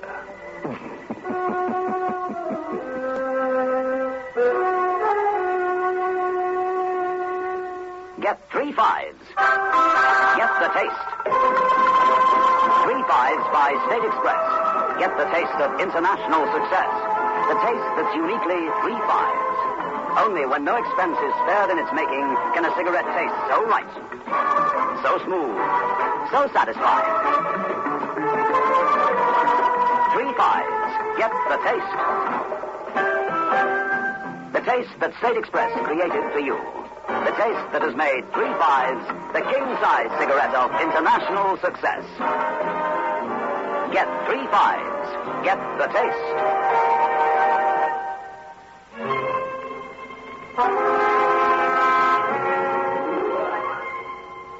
The old prison sprawls in the mist of a gray afternoon. Along one of the interminable corridors, 2 men are walking. Men from different worlds. A warder and a prisoner. The prisoner is a young man with his life before him. Life behind bars. And yet, this man is in the grip of something stronger even than the soulless jail. He is terrified of something that lurks in wait for him out there on the moors. What's here, Bolton? Come in. Bolton, sir. Number 773842. Wait outside, Warder. Yes, sir. Here you go, Bolton. You wish to see me, Bolton? Yes, sir. I request a change of occupation, sir. But you must see the chief warder. I'm the governor of this prison, and our functions are different. Warder Grayson refused me a change of job, Mr. Hall. And you wish me to override his orders? Bolton, you must remember that you're a prisoner, and that you're imprisoned for a most heinous crime. I'm innocent, sir. It was a mistake. Yes, Bolton. Bolton, you were found guilty by a jury and sentenced by a judge for the crime of murder. I merely administer the law. But I might point out that until very recently you would have hanged for this crime. Sir, please listen to me. Very well. This sounds crazy. Maybe it is. Please put it down to mental illness, anything you like, but I'm haunted, sir. Haunted? Bolton, I've now heard every excuse for a man wishing to change his occupation. Where are you working? On an outside working party, sir. I'm working outside the prison walls, digging in the peat bog, sir. It's only when I'm working that I see it. The ghost, eh? Describe it. It's the figure of a woman in a long dress, sir. And do the other prisoners see it? I don't think anybody but me sees the ghost, sir. Or somebody else would have come to you. I have your file here, Bolton. You were sent to imprisonment for life by Mr. Justice Wellworth for the murder of Norma Jane Harrison. Is it this unfortunate young woman's ghost you see? No, sir. Norma was a blonde with a ponytail, a small girl. This is a tall person with chestnut hair. She stands in the peat bog and beckons to me. Give me another job. I can't stand it anymore, please. Your occupation is a most important one. With the other prisoners in the party, you're engaged in digging the foundations for a new portion of this prison. You are, in fact, working on the section to be occupied by the new wall. Ah, you're young and strong. The work must prove beneficial. Request dismissed. I shall ring for the warder to return you to your cell.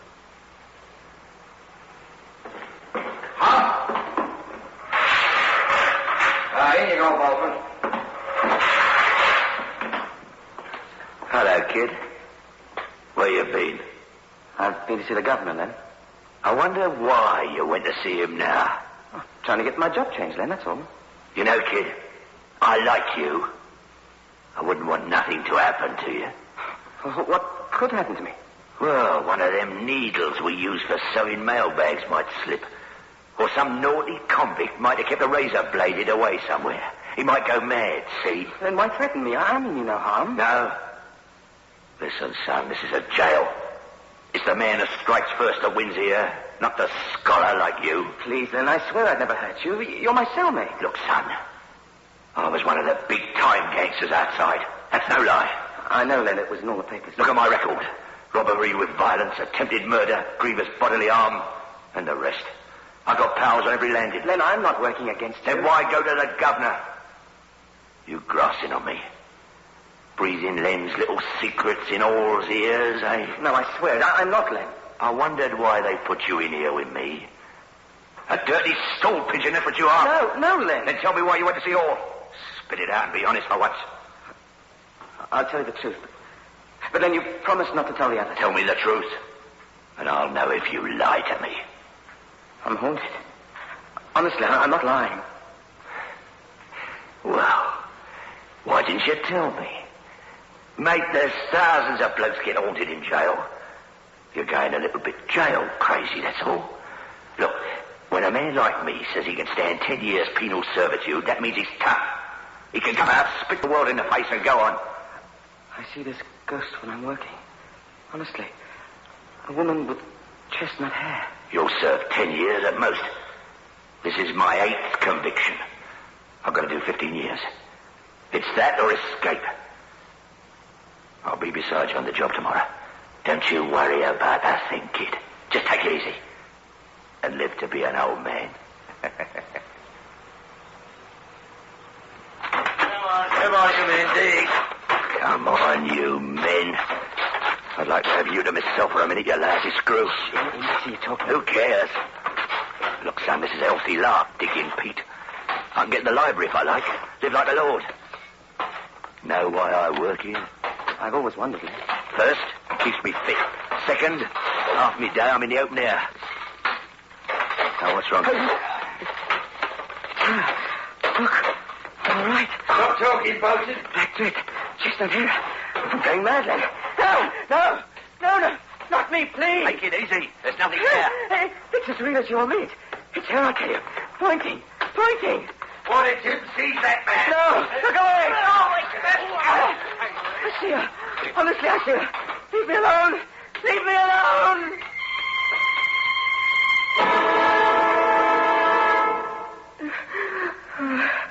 Kid, let me tell you something.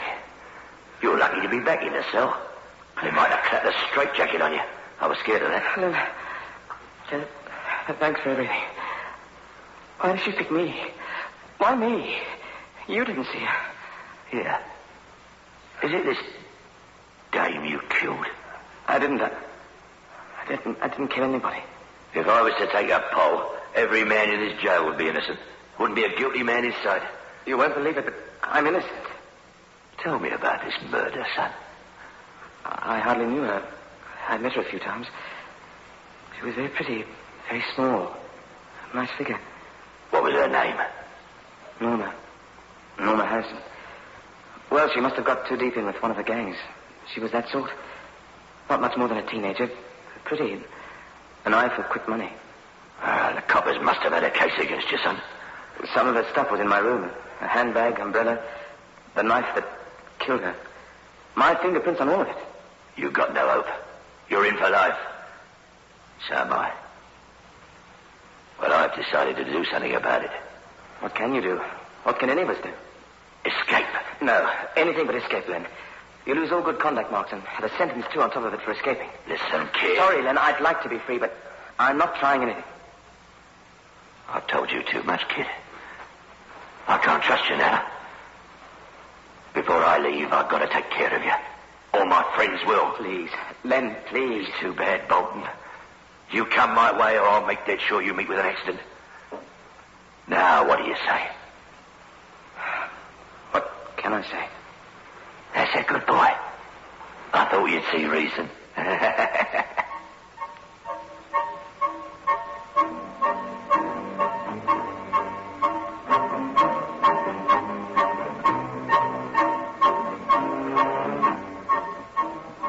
Listen, kid. Tonight's the night. Don't make no mistakes, eh? I'll try not to. The guard will be along any minute. I'll deal with him. Then we head for the inner walls. Now, the minute we... Hear that?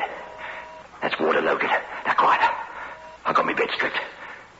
The minute he sees that, through the Judas hole in the wall. Now. What's the meaning? I've got something for you, mate. He's unconscious. Come on. Just a minute. Let's get his gun. You said nobody would be hurt. I need the gun. Come on, son. Keep in the shadows and move slowly. It's open, then. Right. Now keep to the shadow as much as you can. Run for the peat bog, where we usually work, and from there to the road. You get it? All right, open the door. Now you got the idea? They're sure to see us. But by then, we'll be near the peat bog. You gotta run. You gotta run for your life. Are you all right? Yes, except that peat bog. Right, never mind that now. Right, run! Come you out! Who come into it?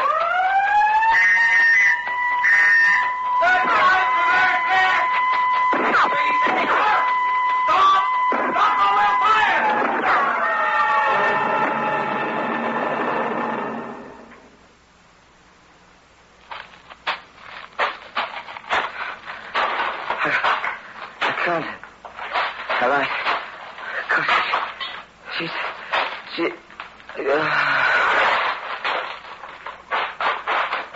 Oh, you poor boy. You've been wounded. I'm dying. No, you'll be all right. You must try and stand. Oh, please, I must get you back to the cottage. They shot me. Hush, save your energy. Now walk. Why are you helping me? Can't you see I'm in convict's clothes? They say I'm a murderer. Are you? No. Oh, come. Just a few more yards.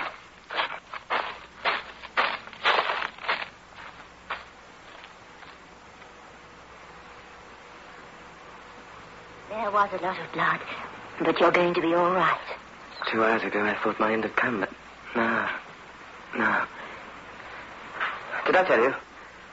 Did I tell you why I'm in convict's clothes? You're in convict's clothes because you've been punished for a crime you did not commit. Just as I, too, was wrongly accused. Why do you live here on the edge of the moors all alone? Because I have to.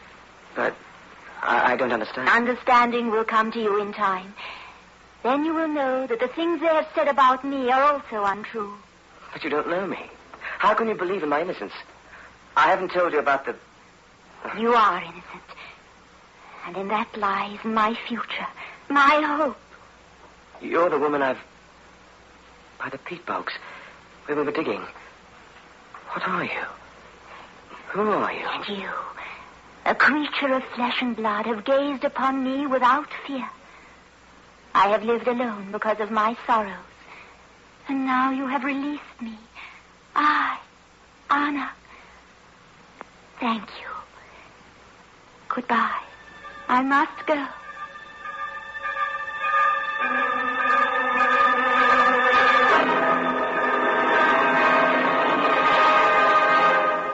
Get 3 fives.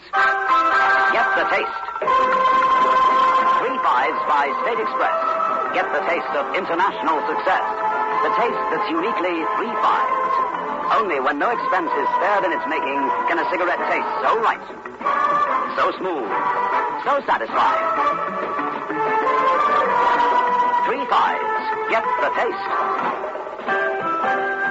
The taste that State Express created for you. The taste that has made 3 fives the king-size cigarette of international success. Get 3 fives. Get the taste.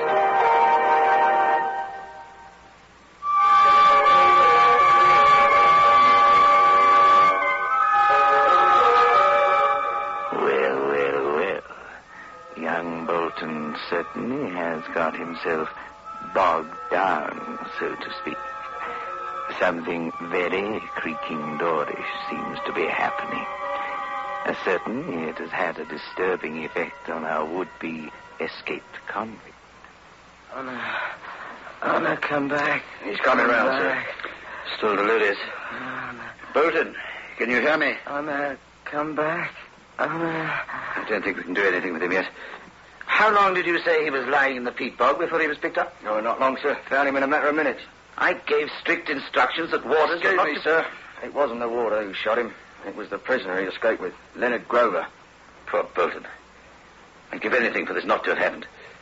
Oh, what a terrible mistake we made. Anna. What do you say, terrible mistake, sir? Oh, perhaps I should have told you. However, even though you are Chief Warder, I was asked by Scotland Yard to keep the matter secret. Secret, sir? Inspector Fairweather of the murder squad received information that suggested that they'd probably convicted the wrong man. Wrong man, Governor? Seems so. Well, although he was in charge of the investigation, Fairweather asked me as governor to see that Bolton and Grover were placed in the same cell. We had the cell bugged. We were hoping that Grover might react when confronted with the man he framed. Oh, he reacted all right, but not the way he anticipated. Forced Bolton to escape with him in order to kill him. Come back, Anna. I was frightened of you at first, but not now. If this man dies, we're responsible for his death. I should never have put him in the same cell.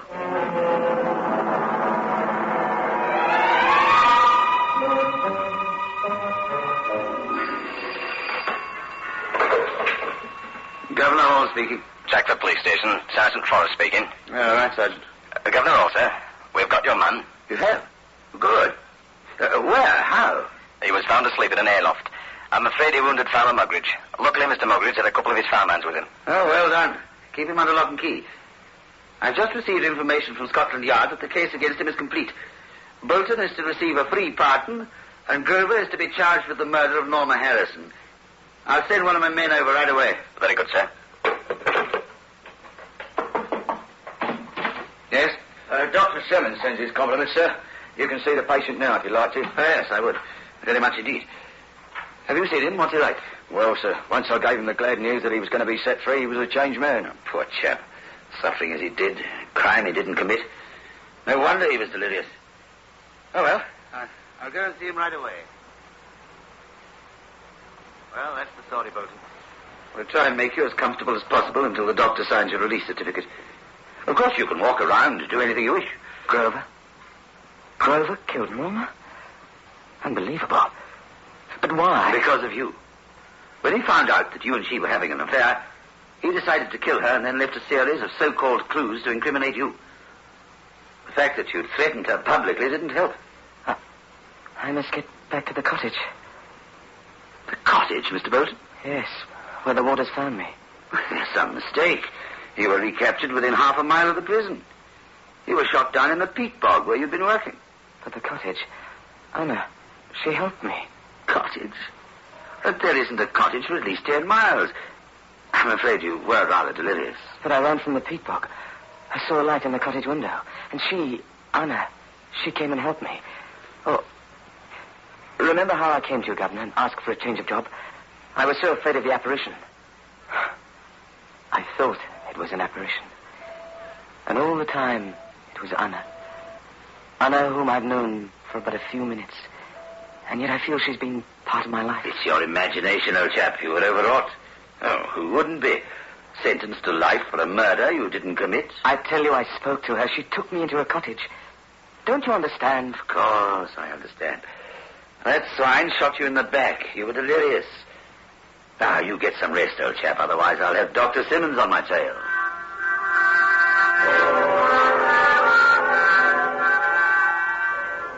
So they are releasing you, as you have released me. Yours was a matter of months. My spirit has been captive for 2 centuries. Anna. I said goodbye before, but I had to come back. But this time, it's goodbye until eternity.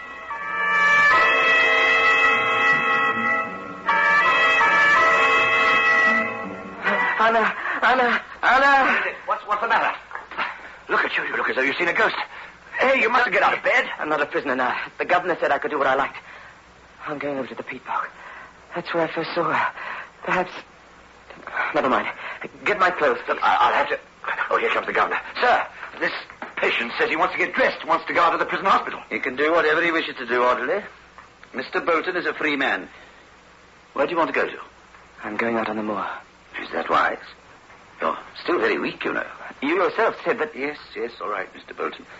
But do you mind if I and 2 warders accompany you? Just for your own safety. I have no objections.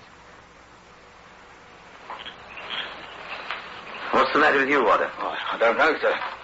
It's a warm night, and yet I feel a chill come over me, sudden like. Look at this, sir. It's a bit strange. Show me. What's strange? This earth. Working party was over there. It looks as though the earth has been turned over or something.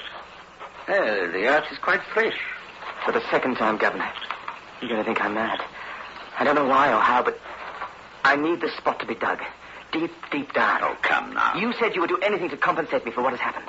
I want a working party to dig here by the spot. All right. Water. Get hold of a working party. Oh, look, Bolton, we've been digging now for 3 hours. Well, Arthur, It's a woman. show me. Honor! Hold him. Hold him. Let me go! Let me go! Honor, my honor. Incredible. So well preserved. She's alive. I know she is. I told you I saw her walking over the peacock. She's... I don't care whether she's a ghost. Please, Governor Hall, bear with me in this. Look, Bolton, if we're to retain our sanity, there's an explanation for all this. Although how anybody could be in such a perfect state...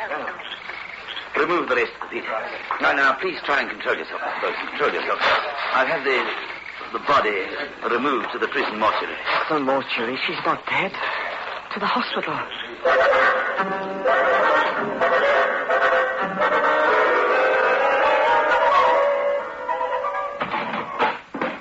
Absolutely incredible, in perfect preservation. What do you mean? The body. It's the body of a woman named Anna Grant. Anna? Let me tell you how I found her name. The parish registers are kept at Chagford. I discovered that this woman, Anna Grant, was buried alive. Buried alive?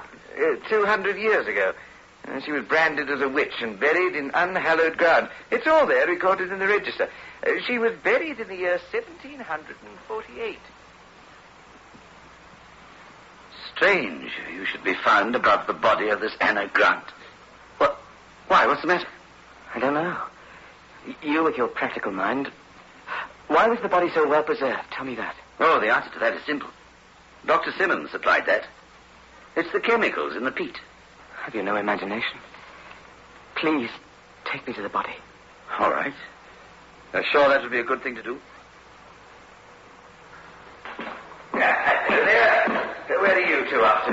Mr. Bolton wants to look at the body. Don't you think you're better off staying with your dream? You saw her for a few fleeting seconds. Now she's lying on a cold marble slab. Why upset yourself? For the same instinctive urge that took us to the place where Anna was buried. I must see her and talk to her. Oh, talk to her, really? Anna. Yes, Anna. Yes, I can hear you. Now, really? Yes. But it won't be a sacrifice. But that's where I want to be. Wherever you are. Gladly. Look at her. She's crumbling into dust. He's fainted. Just a moment. No, Governor. He hasn't fainted. He's dead. Oh, what a terrible thing to have happened to him. After all he's been through. Do we know what has happened to him now? It's terrible. Do we really know anything?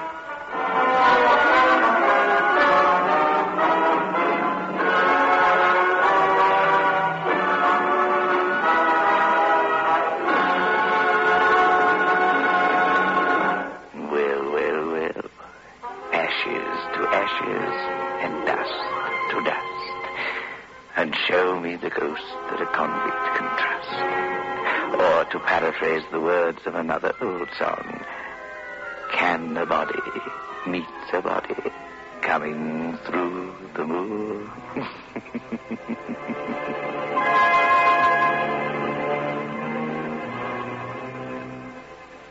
Get 3 fives.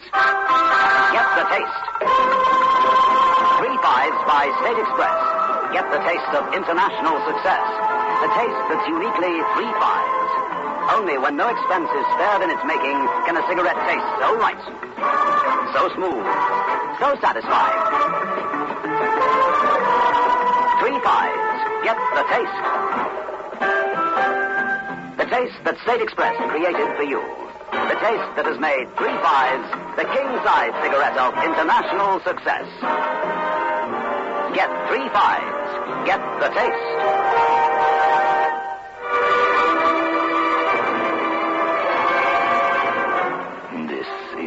coast back again. Just a reminder of our rendezvous next week. Where are we going? Through the creaking door, of course.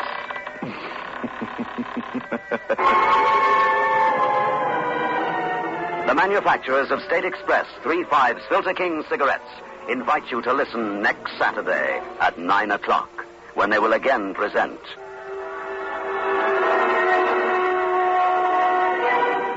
The Creaking Door.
moved about this world of ours, and ever in search of the finest of its kind, we bring you the tops in spine chillers.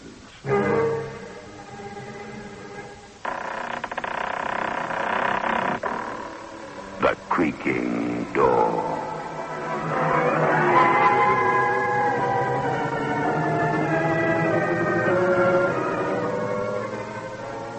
The manufacturers of State Express 3/5 Filter King cigarettes take pleasure in presenting The Creaking Door.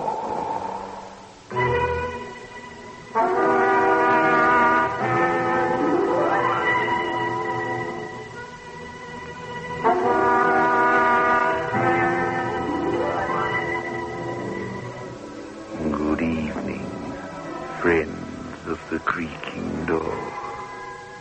The Creaking Door is opening, so do come in. Oh no, you won't need that. Once you're through the Creaking Door, you'll realize that everyone who enters here leaves their mind behind.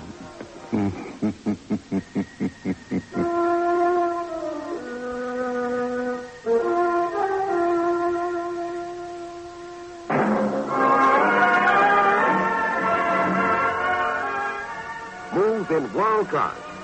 Get the taste of new smooth State Express 3/5 today. We promise you, it's the smoothest cigarette you can get.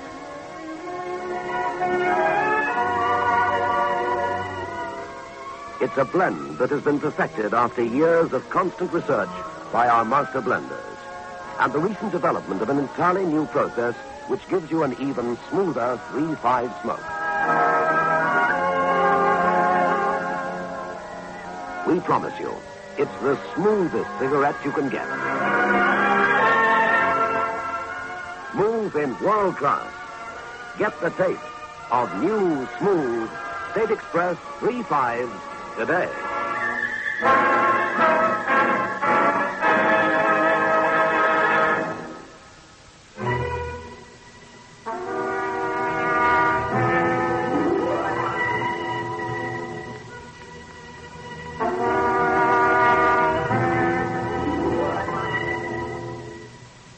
With his hands clasped in front of him, the cord from his dressing gown trailing across the highly polished surface of the floor, Oliver Carsons walks in his slippered feet.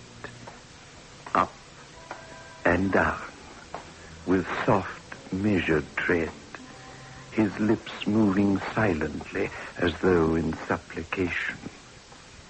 A voice stabs at his consciousness like a sharp knife.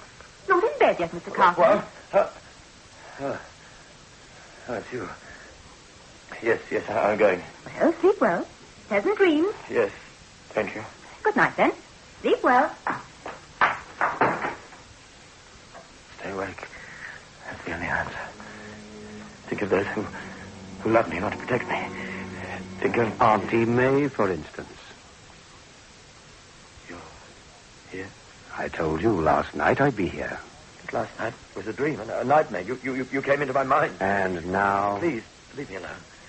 3 nights you've been standing there grinning at me with ashen white face, those large eyes, hot coals of fire, as though you were going to burn right through to my very soul. You must pay for your crime. It wasn't a crime. It isn't true what you keep telling me.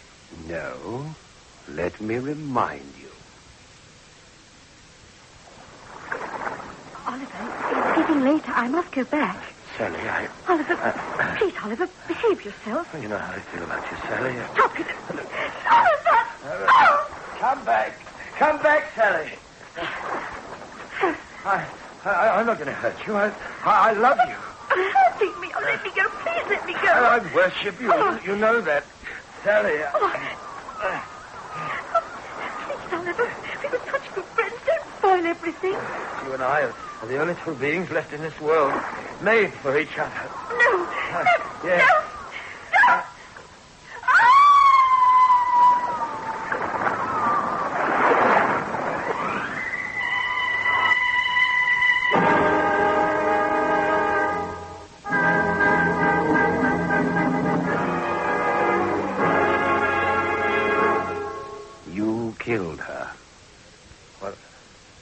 What are you going to do? Look at these hands. Huh? Give me your wrists. They're as cold as death? No. No. Auntie May! Auntie May!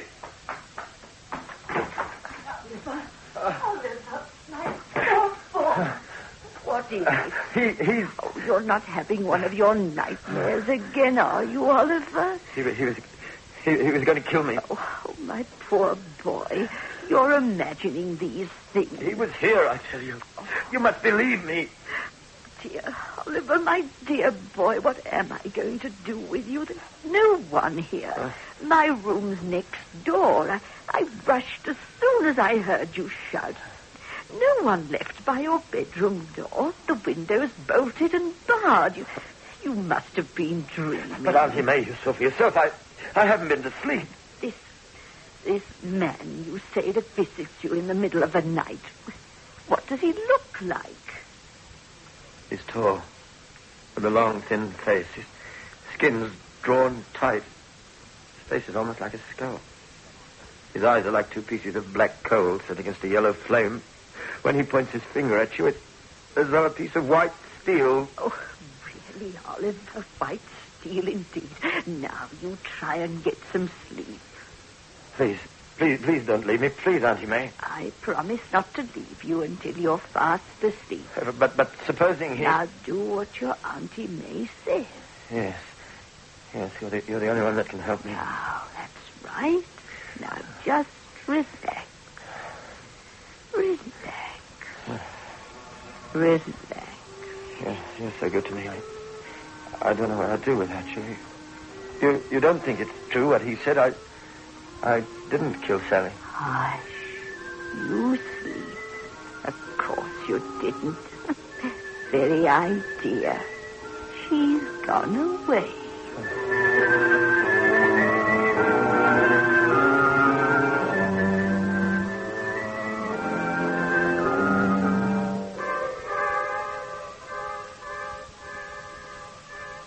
Hello, Oliver. Sally. Sally, you're here. Why, whatever's the matter? Well, where have you been? They told me you'd gone away. I thought... Oh, Sally, why did you go away without saying goodbye? I was only going for a week. Besides, you were very naughty that day on the cliff. When you ran away from me, I didn't know where to find you. Oh, Sally, it's good to see you. He said that I... He thought you were dead. Dead? Oliver, what on earth are you talking about? This man, he came here. Oh, I've been so worried. Oh, Oliver, darling, that's why you're looking so hollow-eyed and so pale and drawn. Oh, yes, because I thought I'd lost you forever. Somehow, I felt that you were calling to me, that you needed me. I do, Sally. You'll never know what this visit means to me. It won't be the last. I know I acted a little foolishly running away from you, but we'd only known each other just over a week. Just one little kiss, that's all I wanted. Here. Better? Better? Oh, Sally, you worked a miracle. I don't know who he was or what he was. Whether it was in my imagination or... Well, who cares? You've banished him forever. Sleep well, Oliver.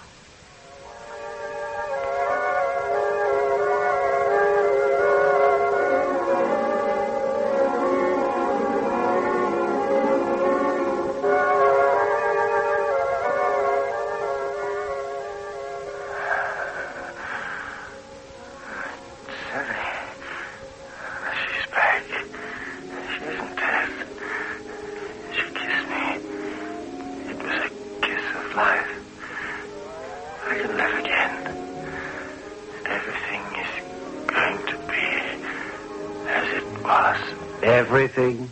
Huh? What? You lied to me. You said I killed her. Well, she loves me. How can a corpse love? Where will it draw its warmth? You won't be able to love once you pay your debt. You've got it all wrong. You're a liar. Sally's not dead. She's alive. I spoke to her today. She kissed me. She loves me. Loves you? Yes, loves me. I don't know why I listened to you in the first place. Who are you? Are you real? Are you flesh and blood? Why do you want to torment me? What have I ever done to you? Do you want to know whether I'm flesh and blood? Who I am? What I am? You'll know soon enough, and when you do, it will be your last piece of knowledge on Earth. Here, take my hand. No. Go on, clasp it. I thought you said you weren't afraid anymore. No, I'm not afraid, but your hand looks so cold and damp. All right. I'll clasp your hand. Perhaps I'll find you're not real.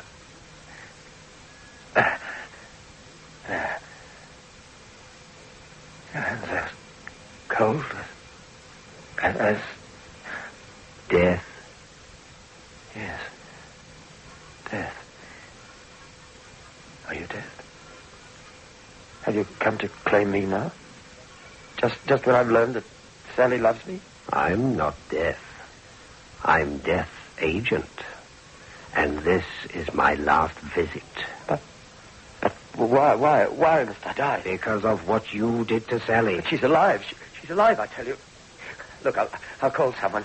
We'll get Sally over here. Now, at 3 o'clock in the morning? Yes, she won't mind. She'll do anything for me. She loves me. She said so. Where are you going? I'll call Auntie May. It's locked.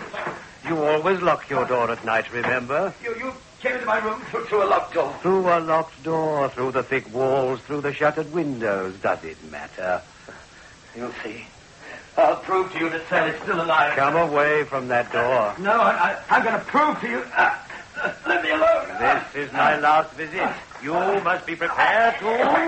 You're strangling me. Auntie May! Auntie May! It's no good calling for your Auntie May. Oh, yes, it is. Take your hands away from his throat. Auntie May. Oh, thank heaven you're here. There, Oliver. He won't touch you as long as I'm here. Now, we'll go back into bed. I'll deal with this thing, whatever it is. You'd better take care. So would you, frightening this poor man out of his wits. Now, get back into bed, Oliver. You'll catch your death of cold. Death of cold. You'll be laughing on the other side of your face by the time I've done with you. Coming here, disturbing people in the middle of the night. What's your game? What are you really after? Him. He's forfeited the right to live. He's my nephew. He's only 28 years of age, a decent, hard-working man. At least he was until you came and tried to destroy him. Why? I've already told you why.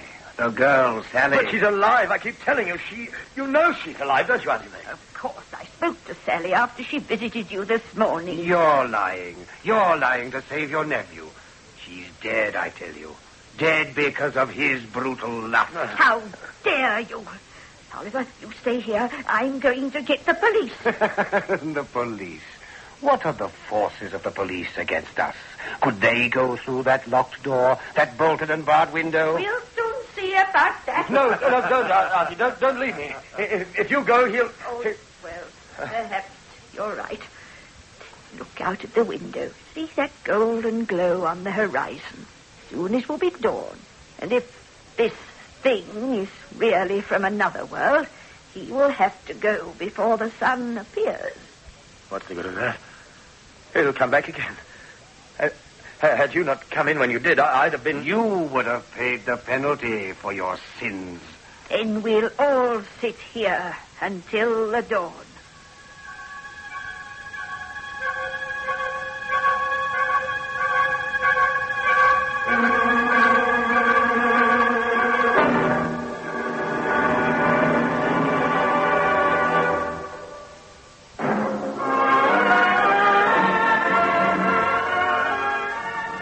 In world class.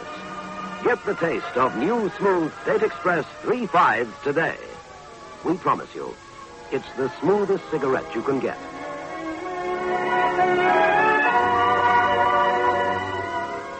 It's a blend that has been perfected after years of constant research by our master blenders. And the recent development of an entirely new process which gives you an even smoother 3-5 smoke. We promise you, it's the smoothest cigarette you can get. Move in world class. Get the taste of new, smooth State Express 3/5s today.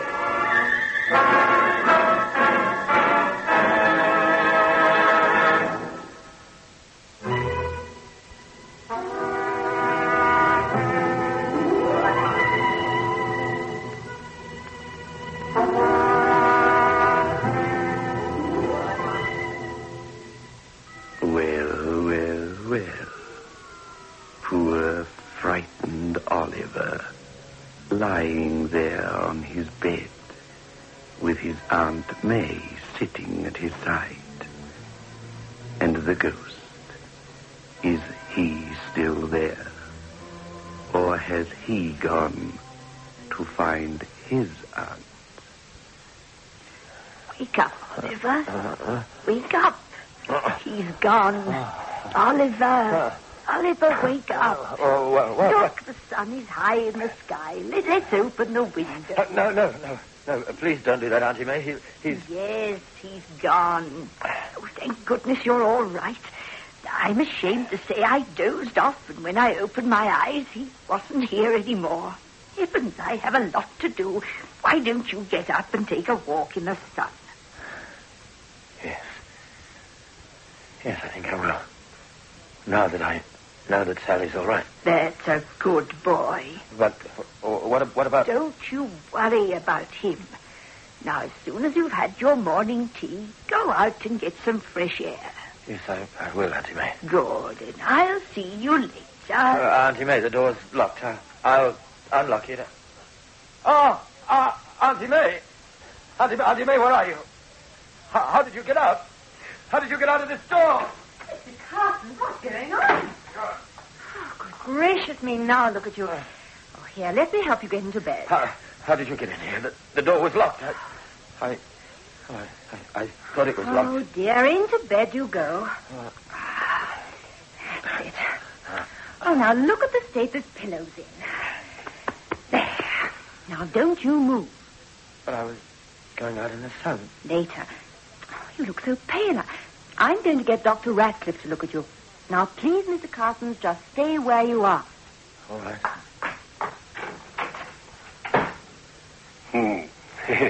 You know where she's gone, don't you?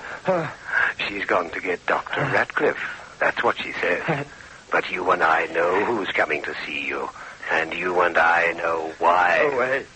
Stop torturing me. Torturing you? Don't you deserve to be tortured? No. You haven't got your Auntie May with you now, have you? But they said you wouldn't come here when it's light. Who says I'm here, as you call it? Huh? Can you see me? What? Look around you.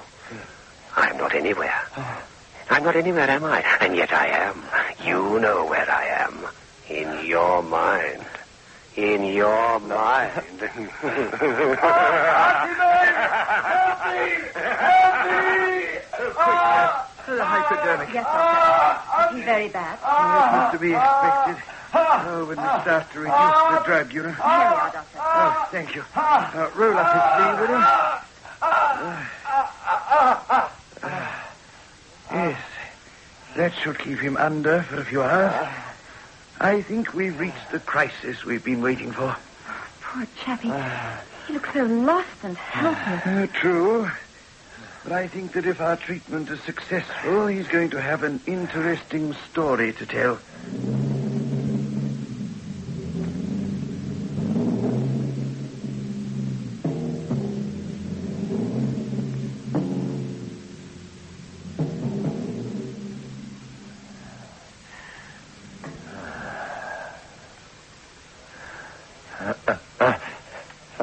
Auntie May? Auntie May? So you're awake, Carson. You're... Yes, Dr. Ratcliffe. You've been having rather a bad time the last few days. How are you feeling now? Auntie May, she's... Carson, for your own sake, we have to bring you down to reality. Huh? When you first came to the sanatorium, you were under heavy sedation. Then we reduced the amounts because we can never hope to cure any form of mental sickness unless we get at the cause. And you know what the cause of yours is, don't you? No, I'm not sick. I want my Auntie May. Now, listen to me, Carson. We're either going to put you on the path of recovery in the next few days, or you'll go into a home for the incurably insane. Which is it to be? She was here. She stopped him from torturing. Your Auntie May died when you were 6 years old. From that time on, she's been the only image you've ever had of warmth and comfort and security. But all your life, you've been living in a dream world, running away from people, inventing fantasies when you were alone in your own little room. But this last business, it was then that your brain snapped. You've got to get rid of your sense of guilt. It isn't true. She'll come back. Auntie May... You were charged with criminally assaulting this girl, Sally. No, and throwing her unconscious body from the top of Beacon Hill. I didn't. She's alive, I tell you. She's alive. She loved me. She loved me. She came to see me. She couldn't have done, because she's dead now. Did you throw her deliberately, or was it an accident? It was an accident. I just wanted to tell her I loved her. She slipped. Well done. She slipped. But she's dead. You were charged with her murder, and you were found not guilty. Yes, they said I didn't do it. But he tortures me. He put his hands on my wrists. They were ice cold like this. Oh, handcuffs. Yes. My compliments to Detective Sergeant Hinchcliffe, nurse. Tell him I'd be grateful if he'd come to the sanatorium. I need his help. Yes, Doctor. Carson's, 4 nights ago we gave you EST treatment. You've been having a bad time, but I think we're going to put you right. Now, you were charged and you were found not guilty. I told the truth in court. He doesn't believe me. We're going over the evidence of that day, of how you laughed and made love, and she ran out and her foot slipped and...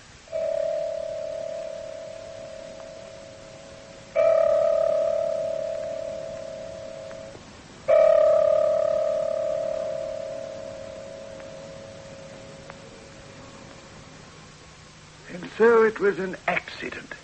And so you don't need any Auntie Mays to protect you.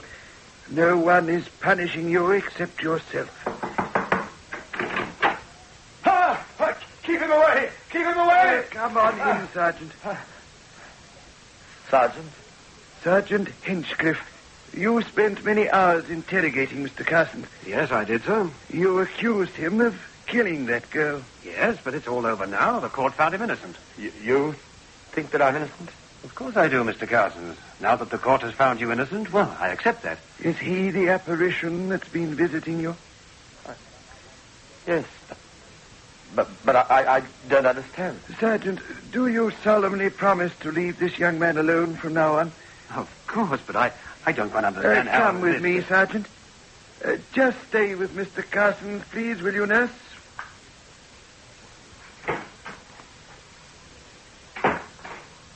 Yes, it was good of you to come down.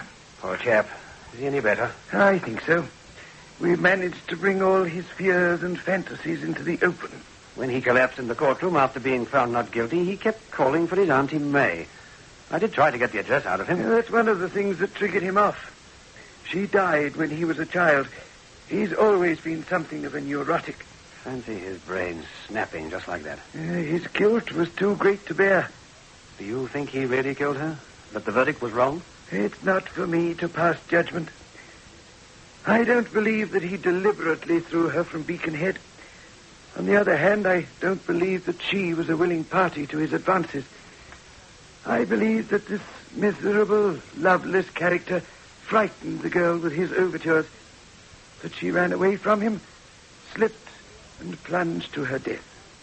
And on the other hand, I believe he lied to the court when he said she was a willing party to their lovemaking. And that lie has festered in his mind ever since. And that's what has caused his brain to snap. But I think he'll be all right now. Keep away from me! Doctor! Help! All I want is a little love. Well, Doctor, it seems as though you're wrong.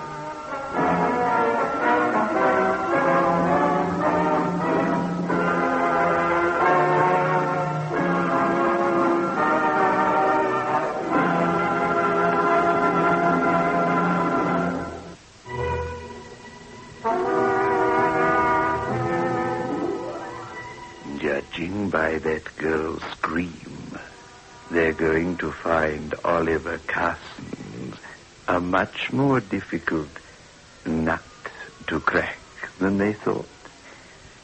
Still, when he starts calling for his Auntie May again, and they give him up as hopeless, we'll make room for him here, behind the creaking door.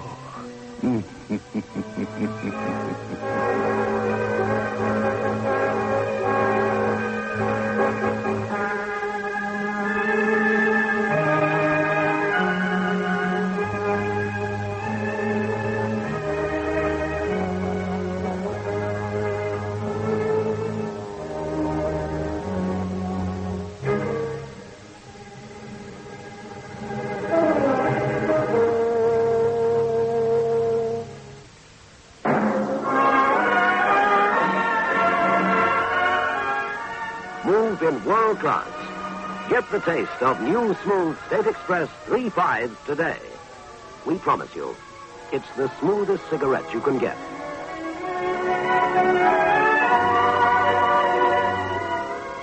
It's a blend that has been perfected after years of constant research by our master blenders, and the recent development of an entirely new process which gives you an even smoother 3/5 smoke. We promise you, it's the smoothest cigarette you can get. Smooth in world class. Get the taste of new, smooth State Express 3/5 today.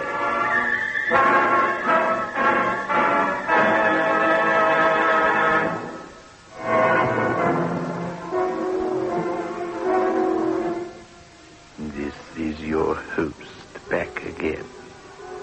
Just a reminder of our rendezvous next week.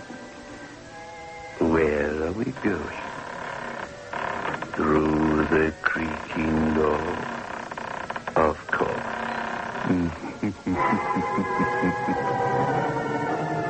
The manufacturers of State Express 3/5 Filter King cigarettes invite you to listen next Saturday at 9 o'clock when they will again present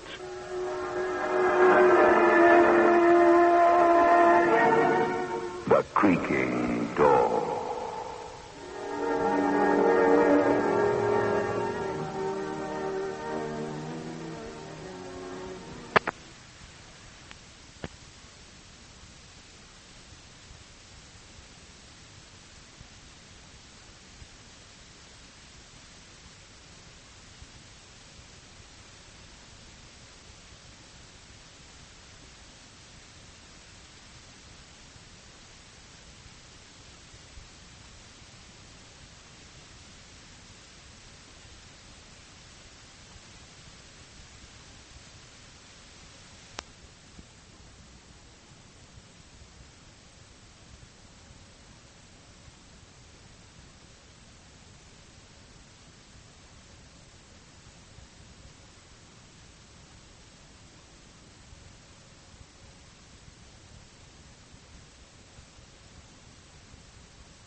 I have moved about this world of ours, and ever in search of the finest of its kind, we bring you the tops in spine chillers.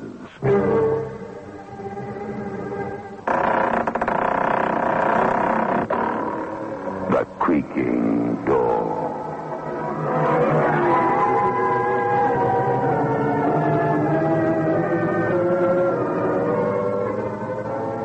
The manufacturers of State Express 3.5 Filter King cigarettes take pleasure in presenting The Creaking Door.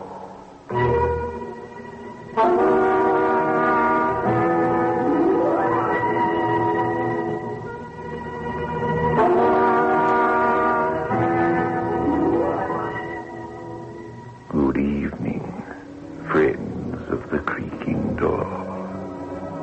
The Creaking Door is opening.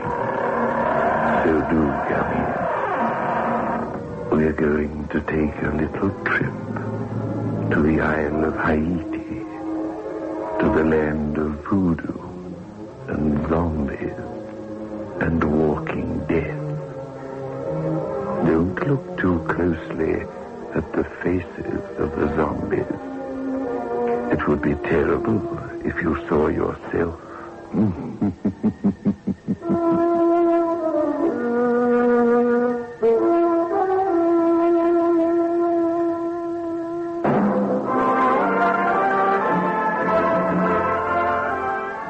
Move in world class.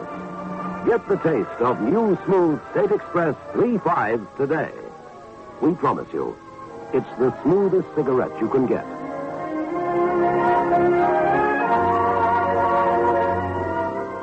It's a blend that has been perfected after years of constant research by our master blenders.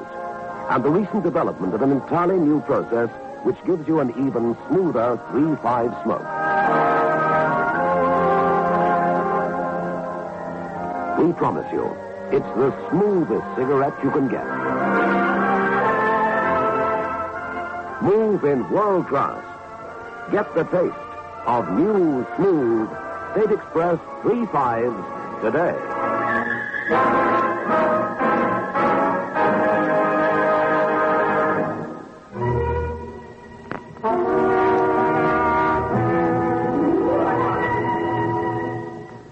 Do you believe that one can travel in time?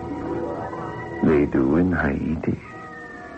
In fact, the local witch doctors, for a fee, can sometimes be persuaded to bring back from the past or future an article of your choosing. Yes, white man. I want to see you. You wish me to travel for you. Huh? How did you know? Many doors which are closed to you, white man, are open for my people. I've heard rumors, but they sound impossible. Are they true? I mean, can you really travel in time? I can do many things which you would not believe. Even if I did them in front of your eyes, you would not believe them. There, Luca is offering you something to drink. He cannot ask you, for he cannot speak. Oh, he gave me quite a start. I didn't see him standing there. It's very dark in here, isn't it? Only for those who have eyes. I beg your pardon? I have been blind for many moons. But you just told me that this man was offering me something to drink. Well, how did you see it? I have no eyes, but I see more than you, white man. Take the drink. Otherwise, Luca will stand there forever. Thank you.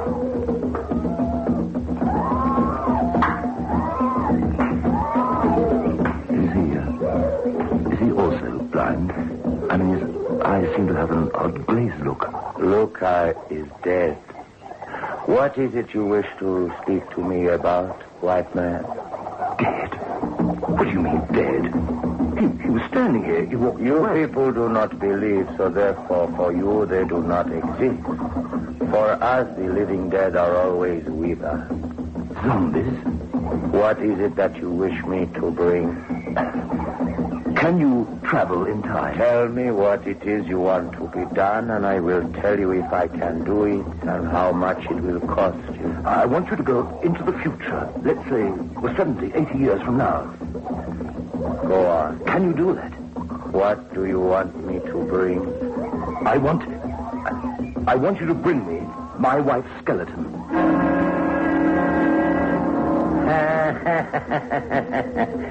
And if I do this thing, can you pay me my price? I'll pay you anything at all. You are a clever man, Mr. Hayward. If you possess your wife's skeleton now, then she, of course, cannot exist, but she will not be dead. You will not have murdered her, but you will be rid of her. This is your idea. Yes. I can't think of any other way. I don't really believe it will work, but I can't think of any other way. If you want to be rid of the woman, then there are many ways, surely. In your world, a man can get rid of a wife quite easily, I've been told. Not this wife.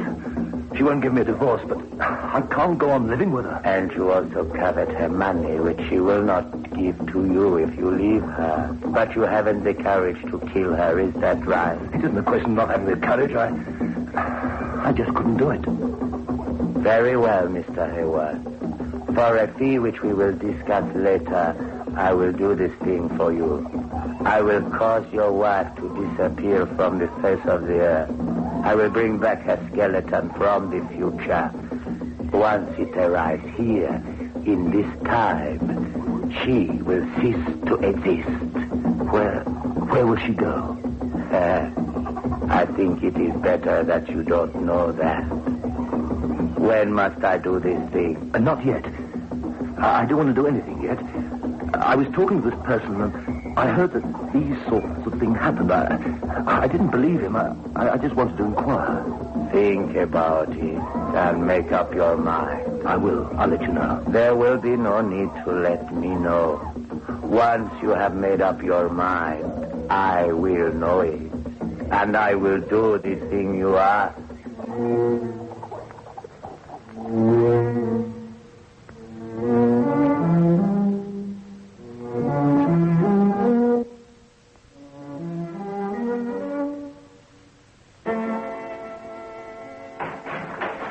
Is that you, John? About time, too. I'm sorry I'm late. I was kept at the office. I don't believe that, and you know it. Where did you get to?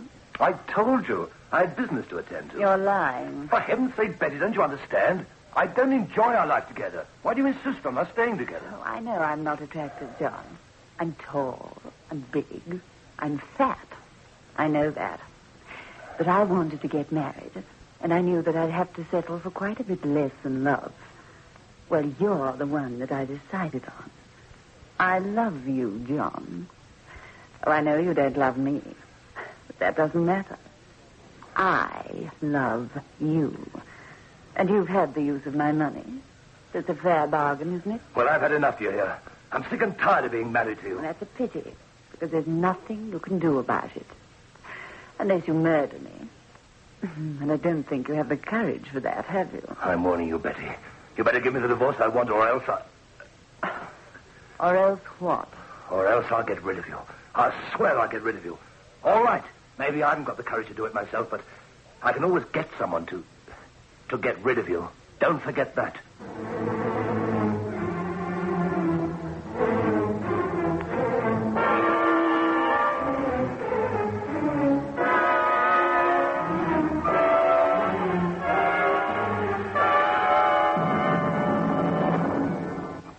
Hadn't you better be going? It's past 2 o'clock. I know, don't worry. She won't wake up till dawn. I dosed her drink again. Does she know about me? No, she's talking about that woman, but she can't know anything. Well, what are we going to do, John?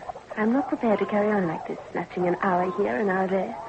I want you for myself, all the time. So do I, Carol. You know that, but what can I do? She won't give me a divorce. Leave her. It's all very well to say that, but what will we live on? You know how much I make. That wouldn't keep you in perfume. Then get rid of her. Everything will go to you then. Well, I know, but But what? Well, it's not as easy as that. I couldn't just kill her. I couldn't murder her. You're pretty spineless, really, aren't you, John, dear? It's not a question of being spineless. You talk about it as if it were just a question of having a haircut. I couldn't just murder her. On this island, there are plenty of men who do the job for you, if the money was right. I couldn't do that either. I thought about it, but I can't do it. Well, I'm not prepared to hang on much longer, my dear. You'd better make up your mind pretty quick which of us you want. Because it's either her or me. You can't have us both. Well, I'm working on something. There is a way. What way? I'd rather not say. I'll give her one last chance tomorrow. If she won't agree to a divorce, then I'll do it.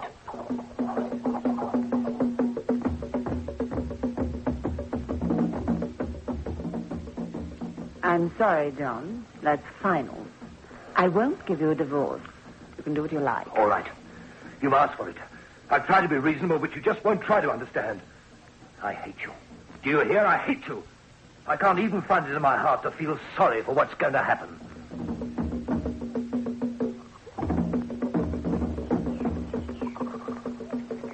I have done it. But I mean, it was only 10 minutes When ago. one moves back and forward in time, then time itself becomes unimportant.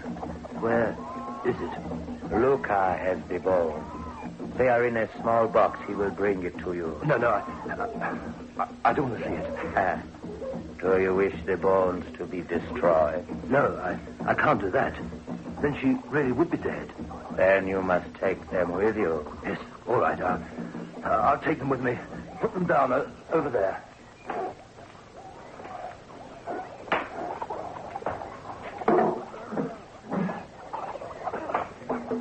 Then she no longer exists.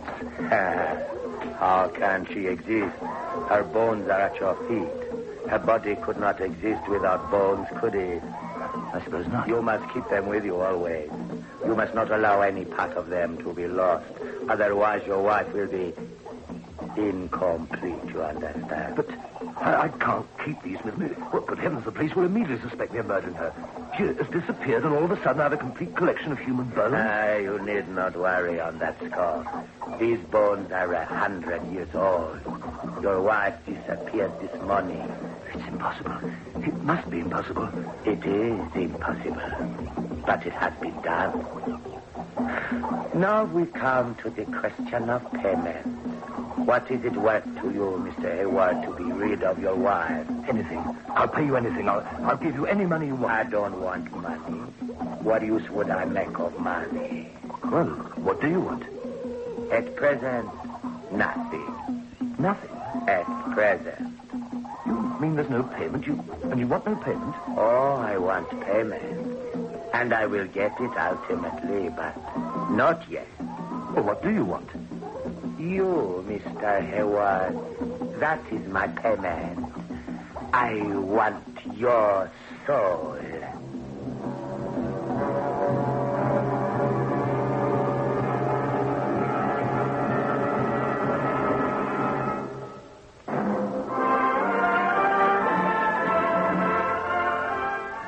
Move in world class. Get the taste of new smooth State Express 3 5s today. We promise you, it's the smoothest cigarette you can get.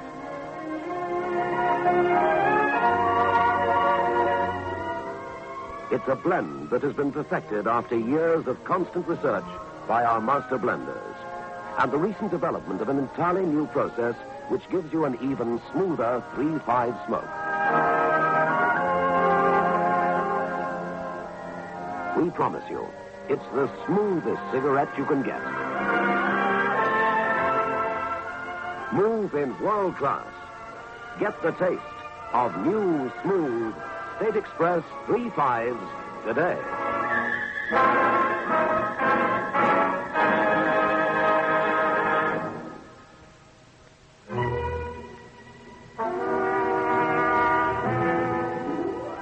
Well. That was a bit mean of the witch doctor, wasn't it? Now, poor John has sold his soul. That is, if you believe in things like souls. Personally, I don't. My soul? What are you talking about? When you die, I want your soul. It is very simple. You are talking rubbish. I didn't agree to anything like that. I carried out my part of the bargain. You must carry out yours. And don't worry, Mr. Hayward.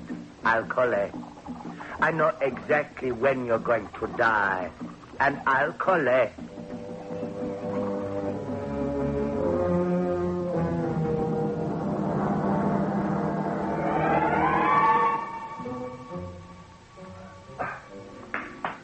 What are you doing? What's it look as if I'm doing? I'm packing, getting out of here. Well, a man of action. And what about wifey? She's not here. Where is she? Never mind where she is. She isn't here. That's enough, isn't it? Darling, I never thought you had it in you. Did you really get rid of her? I didn't say that. I didn't know murderers were so touchy about it. I'm not a murderer, do you hear? I'm not a murderer. All right. Well, what are we going to do? Why are you packing? Won't that make the police suspicious? For the last time, can't you understand? I've got nothing to fear from the police. Then why the rush to get away? It's this island, this place. I can't take it any longer. Even the atmosphere is evil. I can feel it all around me. I'm getting away. Well, you might have let me know.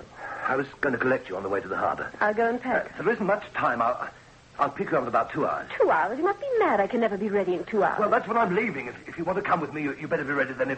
If not, I'll go without you. One thing is for sure, I'm not staying in this place a minute longer than is necessary.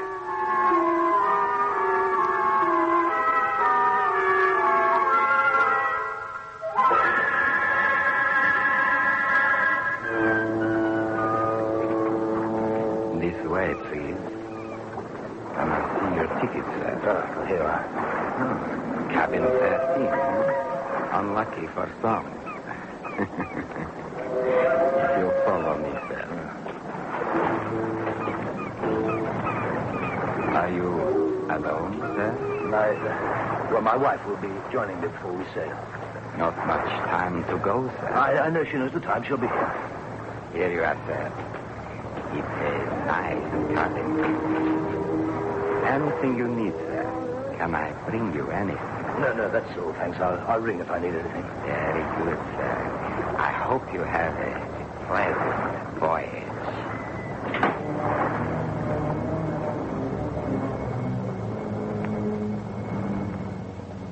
But Carol didn't turn up. I don't know if she just missed the boat, but she didn't turn up.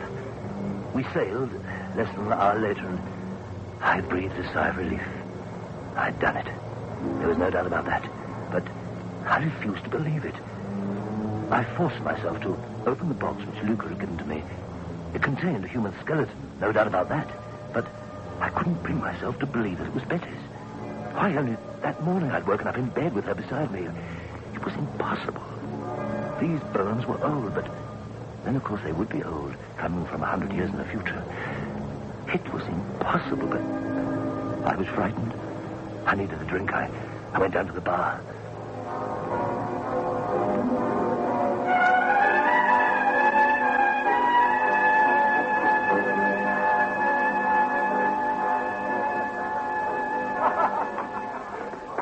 Haywood, old man. Fancy seeing you. I didn't know you would have bought this towel. Neither did I till a couple of hours ago. You made up your mind on the spur of the moment, eh? How's the wife?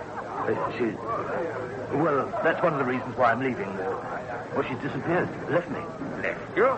But I thought I saw her up on deck a few minutes ago.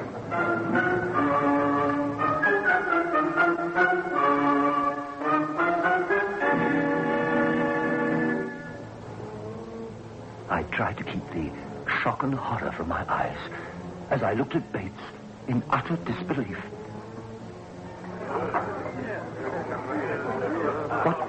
What are you talking about? That's right, old boy. I could have sworn it was your missus.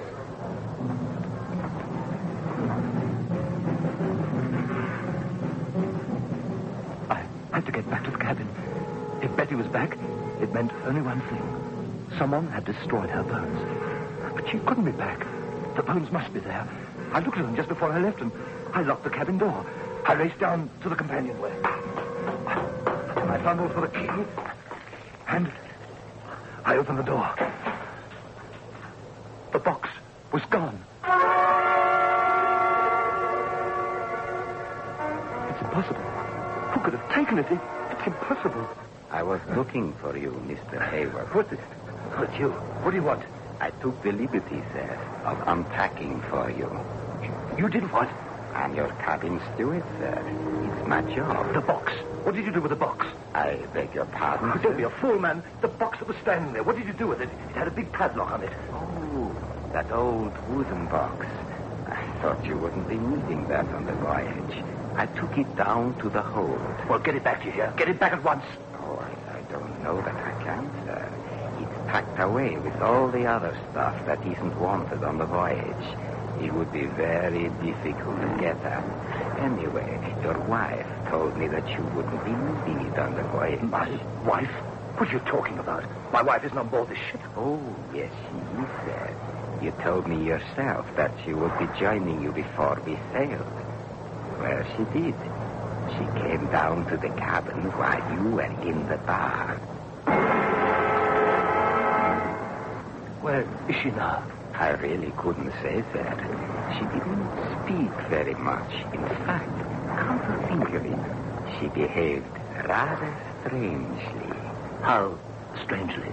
Well, if I believed all these legends that you hear on the islands, I'd say she behaved like a zombie, one of the living dead.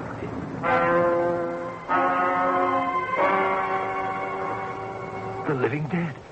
Of course. If she had come back from the dead, but she wasn't dead. No one had killed her. She had just ceased to exist. But if she had appeared again, she must be one of the living dead, and the fact that she was on board the ship meant that she wanted revenge. Revenge on me.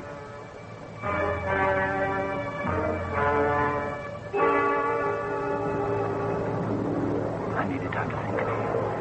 I went up on deck and strolled as casually as I could round the deck, smoking one cigarette after another. Nothing helped to calm my jangled nerves. I was forced to the conclusion that I was being haunted.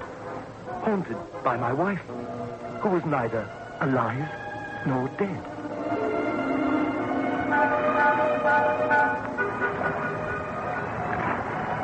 Ah, there you are. What? That's you came to got a start. I say, your nerves are in a pretty bad state, old boy. There's nothing wrong with my nerves. Your wife's looking for you, by the way. My wife? Yes, it was her after all. Remember I said I thought I saw her? Well, I wasn't mistaken. Spoke to her just now. Where did you see her? Oh, on the after deck, not 50 yards away.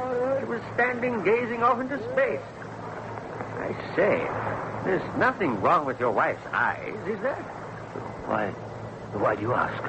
Well, it might have just been the light, but they had a sort of dead look in them. A sort of dead look.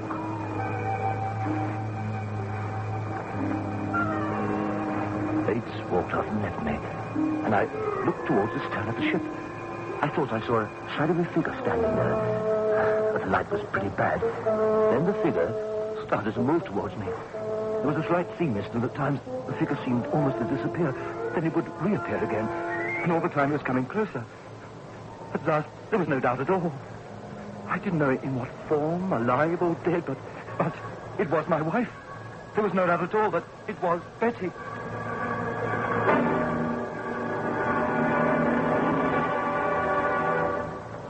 Hello, John, dear.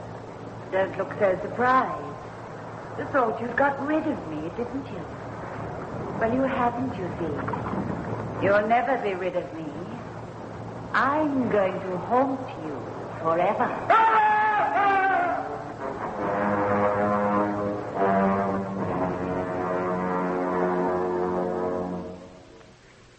Well, Mrs. Hayward, it's very peculiar. What is the trouble, Doctor? He's completely paralyzed and he's dumb. Can't speak a word. He can see, there's no doubt about that, and he can hear. But otherwise, he's completely helpless. I should have thought that he must have had some terrible shock, some unbelievable shock.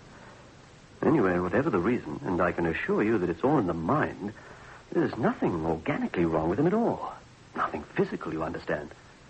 But whatever the reason, to all intents and purposes, your husband is completely paralyzed and dumb. I'm afraid that the only thing for him will be to keep him in a home. Oh, no, Doctor. I couldn't do that. My darling husband. No, Doctor. I'll look after him myself. I'll keep him at home and look after him myself. It'll be a pleasure.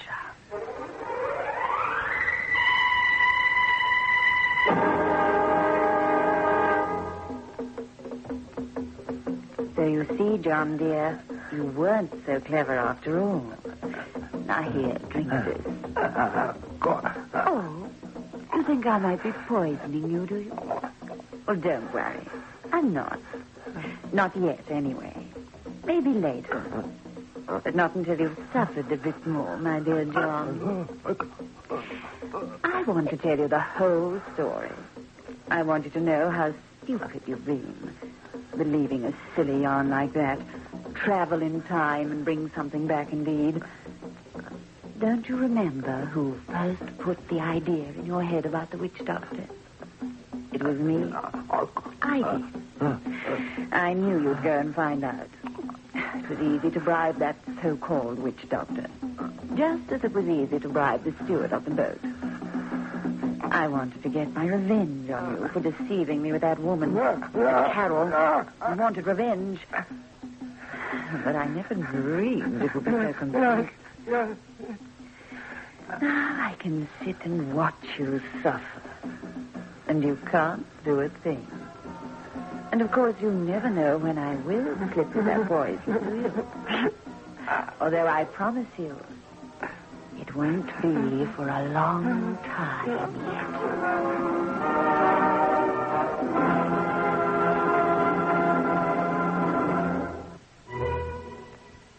Well. So it was all a lot of nonsense. That business of traveling off into the future and getting her skeleton from the grave. But what puzzles me is this. What is Carol doing down here, moaning about her bones, which she says are in a little box on board a ship somewhere? I don't understand that at all. Do you?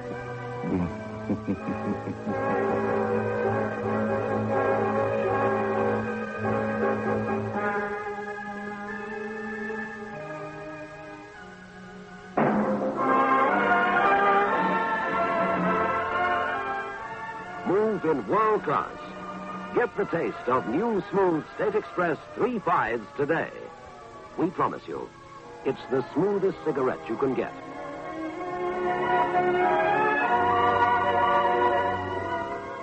It's a blend that has been perfected after years of constant research by our master blenders.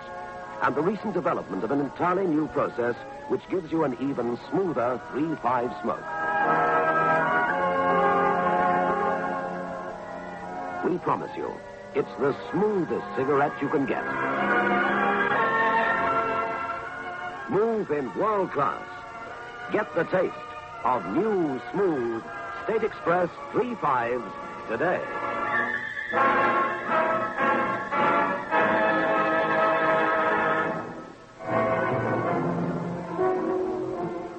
This is your host back again. Just a reminder of our rendezvous next week. Where are we going? Through the creaking door. Of course.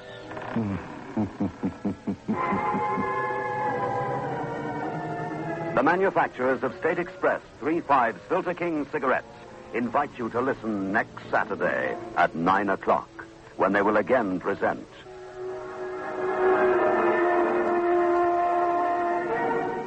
The Creaking Door.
have sailed. I have moved about this world of ours, and ever in search of the finest of its kind, we bring you the tops in spine chillers.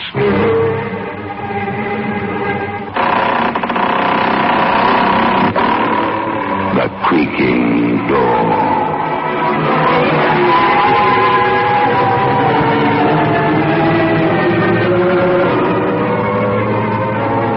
The manufacturers of State Express 3.5 Filter King cigarettes take pleasure in presenting The Creaking Door.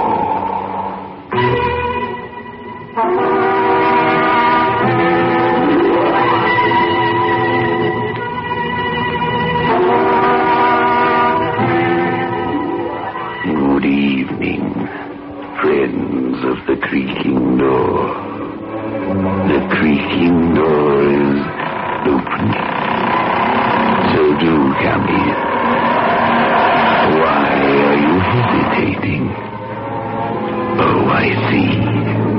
That apparition you met in your nightmare. Oh, yes. Yes, he's here, all right. Ready to drive you out of your mind.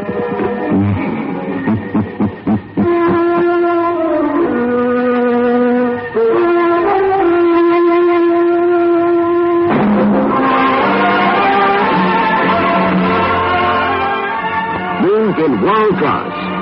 Get the taste of new smooth State Express 3.5s today. We promise you, it's the smoothest cigarette you can get.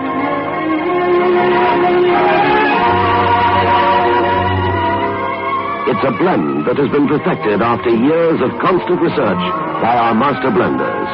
And the recent development of an entirely new process which gives you an even smoother 3.5 smoke. We promise you, it's the smoothest cigarette you can get. Move in world class. Get the taste of new, smooth State Express 3.5s today.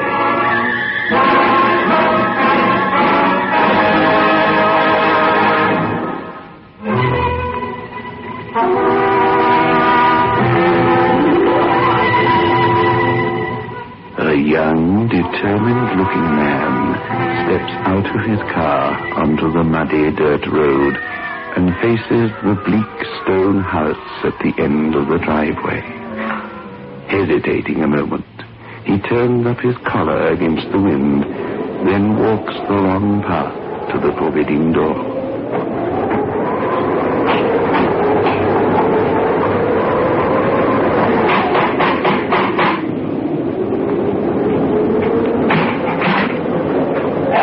No, you're not keeping me out. You've got no right to force. I'm coming in whether you like it or not. What are you doing here? What am I doing? You can ask that. No point in arguing. Come on in. We'll talk in the library. How did you find this place? It wasn't easy. You sorted that, didn't you? In here. Who was this, Carl? Oh. All right, Martha. An unexpected visit. You know my wife, Martha, don't you, Alan? Fix Alan a drink, Martha. Yes. Sit down. We'll talk. I didn't come all the way out here to make conversation. Uh-huh. What have you come for, then? What have you done with Julia? Here are the drinks, Carl. Alan? I've asked you what you've done with... Martha, perhaps Alan would prefer brandy to this. I prefer nothing. You shouldn't have done that, Alan. Those glasses are family heirlooms, very difficult to replace. What have you two done with Julia? What have we done? Am I my sister's keeper? I know she's here someplace in this house. Don't try to tell me she isn't. I really wouldn't try to tell you anything in your present condition. Where is she? Upstairs? No, Alan. Upstairs, Mrs. Manning? Julia isn't here. What's got into you anyway? It's got into me. You made a good try, but it won't work. Julia and I are getting married, no matter what you do or try. That is your own personal business, and Julia's.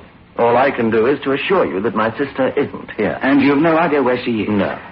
And that's what you'll tell me next time. As a matter of fact, you're right. My wife and I needed a rest. We moved from town and rented this house. Not according to the age. That's ridiculous. He told me Julia's name is on the lease. I'm afraid, Alan, you've been misinformed. I'm going upstairs to look. Carl. It's all right, Martha. Let him go. And when I find her, Julia's leaving his house with me. Carl. Carl, he'll find her now. I know. He'll see what she's become. Yes, Martha.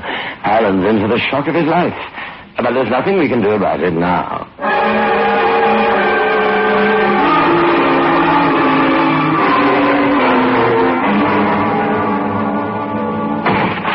Julia? Julia, are you in here? Julia? Please leave, Alan. Please. Julia? What's the matter? Just do as I ask. Please leave. No. Why is it so dark? Don't turn that lamp on. What? Don't touch that lamp. Keep your hands away from it. Julia. Oh, you won't turn it on, Alan. Promise you won't. All right. What has he done to you, Julia? He? Your brother, Carl. What have he and his wife done to you? They've done nothing. Don't you dare say one word against them. Oh, Alan. Why did you try to find me? Why? How can you ask such a thing? Just a month ago we were to be married, and then you disappeared. You've got to leave here at once. Just make believe you didn't find me. What? You've got to. No. I'm going to find out what this is all about. For your own good, Alan, go away, please. Go away and never come back again. I'm not budging until you tell me why. Why do you sound so peculiar? Why do you want to remain in the dark? Alan, please go. Not until you can look me straight in the eye and tell me you want me to leave. Alan, don't turn on that lamp. I'm sorry, Julia, but... Stop it, Julia. Now get out of here. Get out or I'll kill you.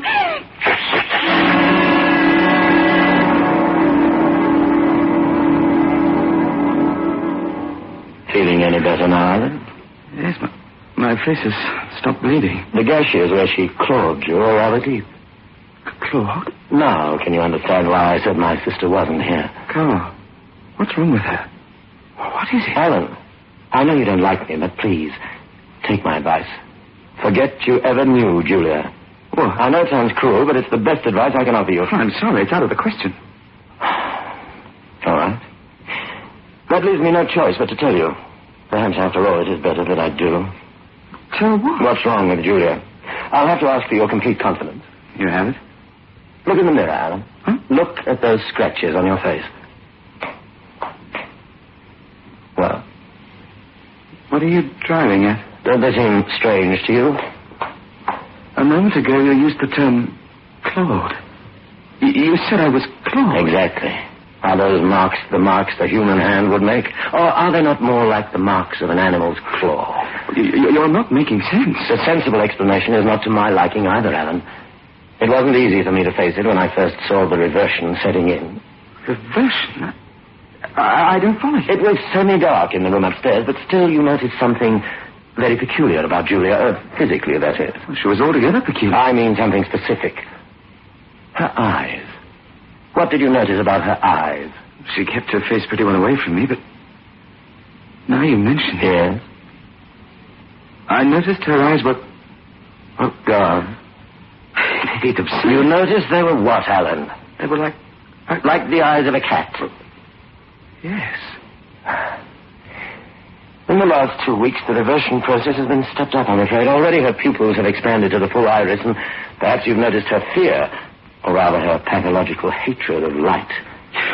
Yes, I did. Her fingers, they're virtual claws now. Stop it, please. Can't something be done? A doctor? We've tried everything. If a doctor were to see her now, his only recommendation would be to put her in an institution for the rest of her life. Her unnatural life. Julia. I know how you feel. It's quite late, Alan. If you'd like, you may spend the night with us. Thank you. I'll show you upstairs to your room. It's just not believable. I know. Too shocking to accept at first. Carl! Now can you believe, Alan? Now can you believe every word that I've told you is true?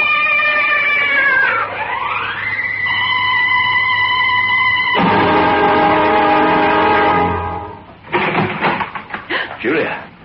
Carl. Julia, where have you been? Been? I don't know. You promised me you wouldn't leave this room. I've been looking all over the house and grounds for you. Now, where were you? Oh, please don't be angry with me. Please. I'm not angry, but for your own sake, you must do as I say. If you don't, I'll have to... You'll send me away. No, Julia. I'll just have to keep the door to this room locked. Oh, you'll never send me away. You'll never do that. I promised you, didn't I? Now, come on. Lie down. Carl, Alan was here tonight. I know. You let him see me. I couldn't help it. He insisted. You're letting him stay in the house. You'll go first thing in the morning. He can't take me away. You mustn't think about that now. I scratched him. I hated him. I didn't think I could ever hate Alan. I told you not to think about it. Everything's going to be all Will right. it? Oh, will I ever get better? Of course. Now, look. Just lie back, Julia, and I'll soothe your forehead. I didn't mean You to... were going to say stroke. No, You were, weren't you? Stroke, as you would a cat. No, Julia, I wasn't. You mustn't put words into my mouth. You'll only make things worse for yourself. What is it? Julia, where were you tonight? I don't know. Were you out of the house? I don't remember. Why? You were with someone. Try to remember. I can't. Why, Carl? Never mind, it's nothing. You're keeping something from me. No. You're hiding something behind you. You've got something in your hand. That's nothing, I tell you. Let me see what... Now, let go. Julia! My slipper. My slipper's covered with blood.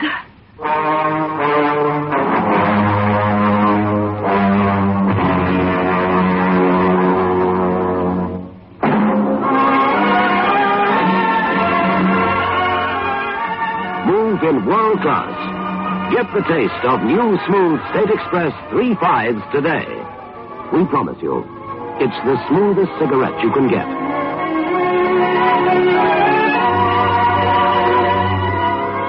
It's a blend that has been perfected after years of constant research by our master blenders. And the recent development of an entirely new process which gives you an even smoother 3/5 smoke. We promise you, it's the smoothest cigarette you can get. Move in world class. Get the taste of new, smooth State Express 3/5s today. Well.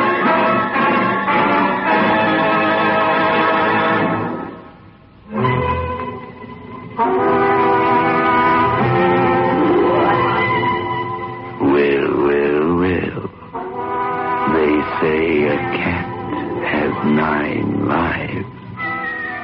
Poor Julia. I wonder how many she has left.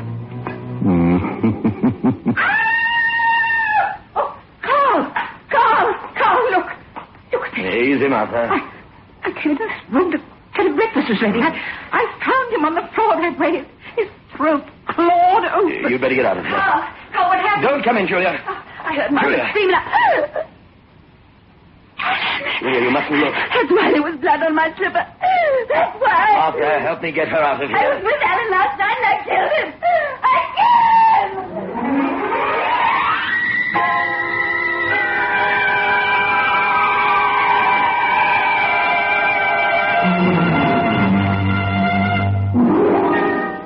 She's insane. Julia really believes she's a cat now. Wasn't that our plan, Martha, to drive her out of her mind? It's gone too far. Not at all. It hasn't gone quite far enough yet. You'll howl like a cat again tonight. No, I won't. We've got to stop this right now. Oh, if she gets worse, she'll kill both of them. That'd be ridiculous. Julia couldn't kill anybody. But Alan... Julia didn't kill Alan. What? I killed Alan.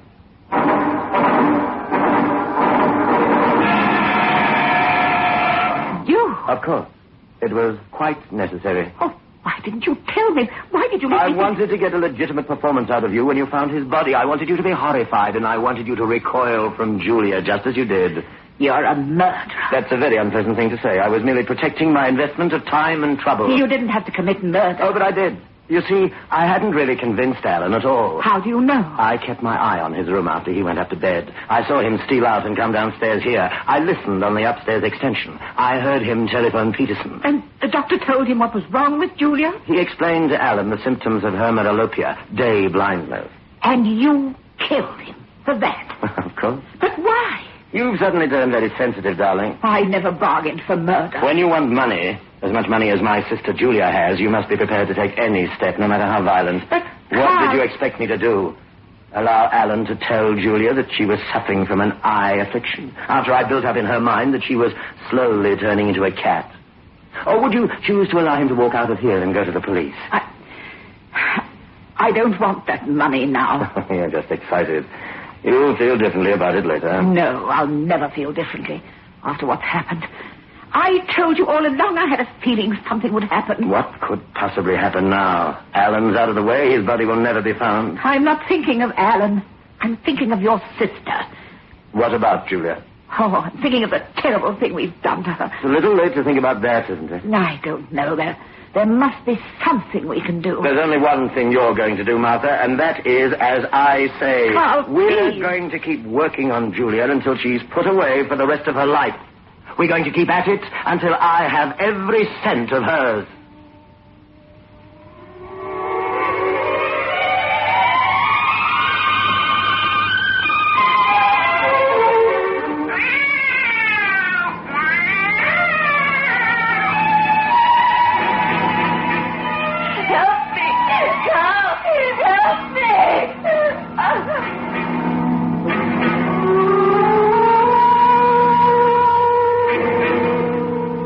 It's all right, Julia.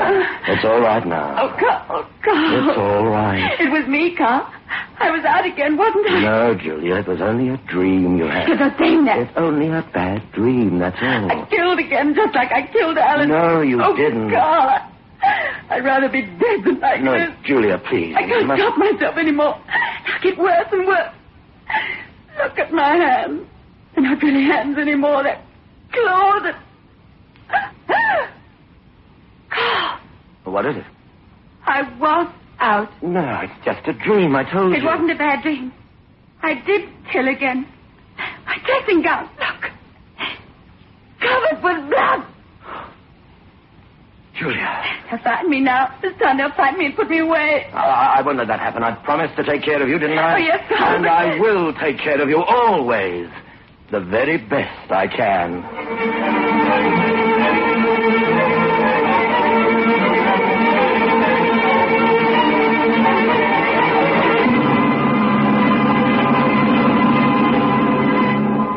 Carl, when are you going to leave her alone? When she's beyond help completely, and only then, Mother.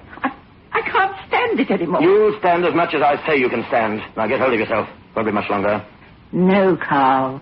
It won't be much longer. What do you mean? You'd better stop now. I'm warning you. Warning me? For your own good. Don't be ridiculous. You won't listen to me. You won't stop. Of course not. The plan is perfect. Nothing could go wrong now.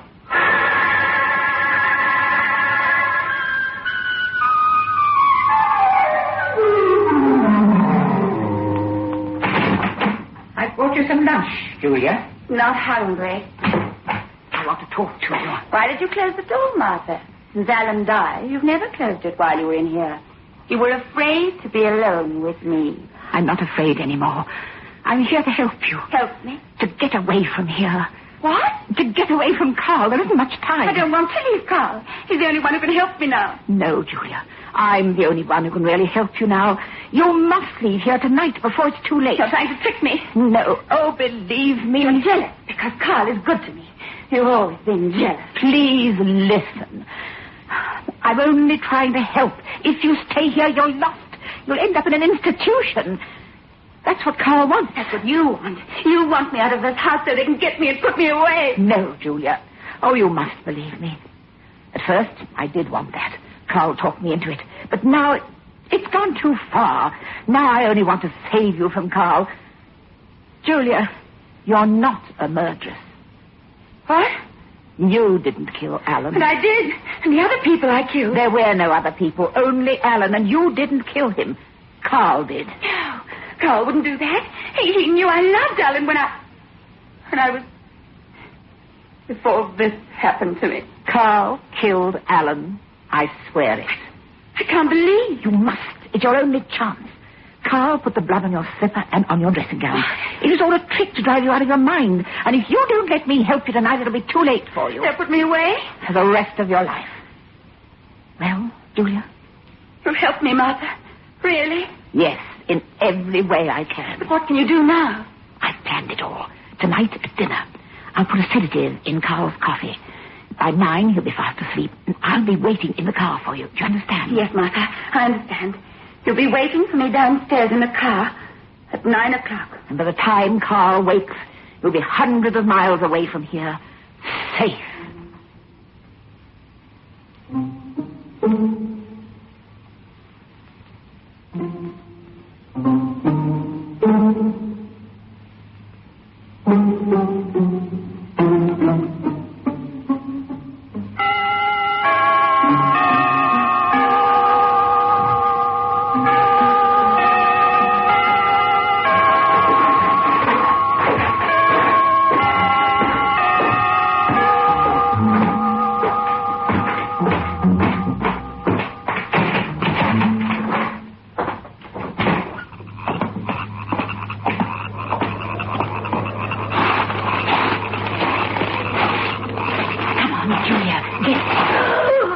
Hello, Martha.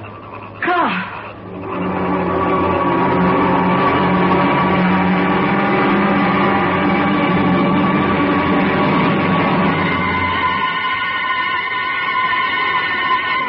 You seem surprised to see me, Martha. According to your calculations, I should be fast asleep at this point. Isn't that right? I don't know what you mean. Don't waste time fencing. I replaced the sedative with a quite innocuous powder. You overheard Julia and me. Not at all. I had no idea of your scheme until Julia told me. What? Julia told me everything. She didn't believe me. Not a word.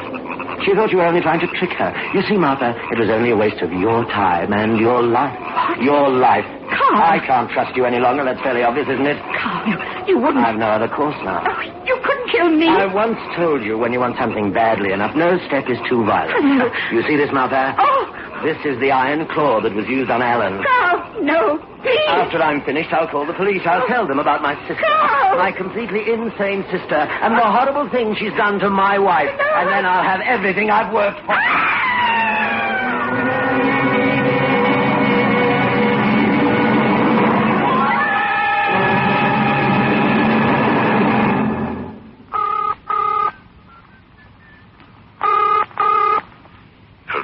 Sergeant Jackson speaking. This is Carl Manning. I live on Windmill Road, the last house in from the highway. Please, come right away. Manning, Windmill Road. Yes. Got it. What's wrong? There's been a murder.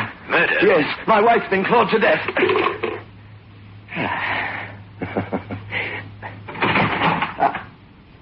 Julia. How did you get down here? I wasn't in my room when you locked it. Get upstairs immediately. No, Carl, I'm not going back to that room again. Ever. Julia, you'll do as I say, or I... Oh. Why did you turn out the lights? I heard everything you said on the phone. What? And I saw what you did to Martha in the car. You... I wanted you to do that to her. That's why I told you everything. And you did believe her? It made no difference. It was too late for me. Julia, I want those lights on. No, Carl, I like the dark. Remember, I can only see clearly in the dark. But you can't see me, can you? Julia, now, listen to me. I can see in the dark because I'm a cat. No, Julia. And you can't hear my steps because I walk on cat feet. Julia, there's really nothing wrong with you. It's just an eye affliction, that's all. It's more than that now. I'm more a cat than a human being now. You bumped into the table because you can't see in the dark. You don't have cat's eyes like I have. You're not a cat, Julia. You're My not. hands are claws now with sharp, long nails. Nails that can rip and tear and kill. No, it's only in your mind. You can't kill. I'm a cat, Carl. You made me one. You turned me into an animal. Julia, please, to turn on the lights. You'll never see light again, Carl. Ever. Julia. You're tapped up against the window now. Behind you is the steep cliff. You're in a corner and you can't get out. You're a mouse trapped in a corner by a cat. Julia, stand back, don't! A mouse trapped by a cat.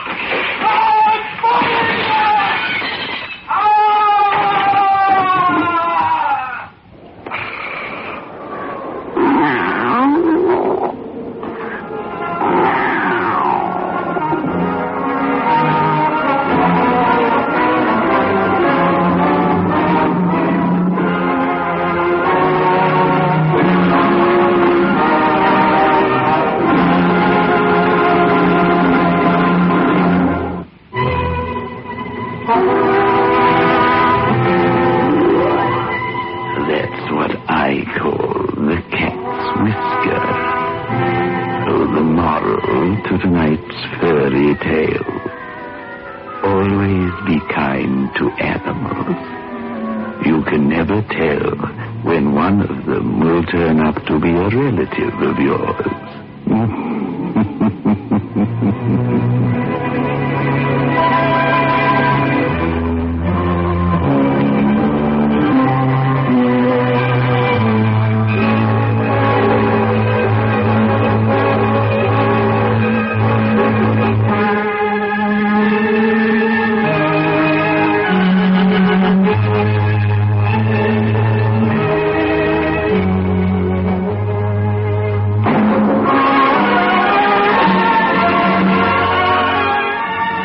In world class.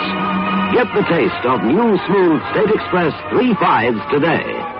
We promise you, it's the smoothest cigarette you can get.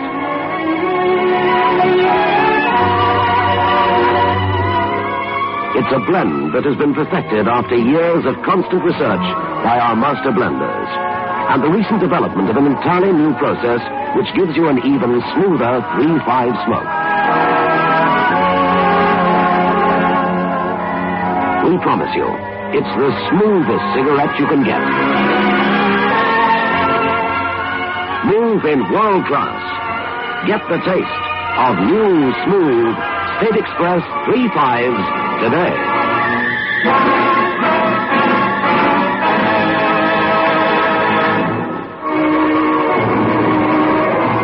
This is your host back again. Just a reminder of our rendezvous next week. Where are we going? Through the creaking door, of course.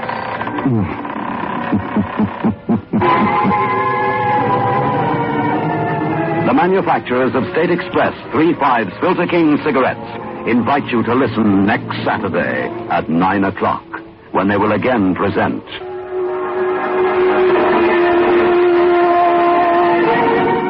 The Creaking Door.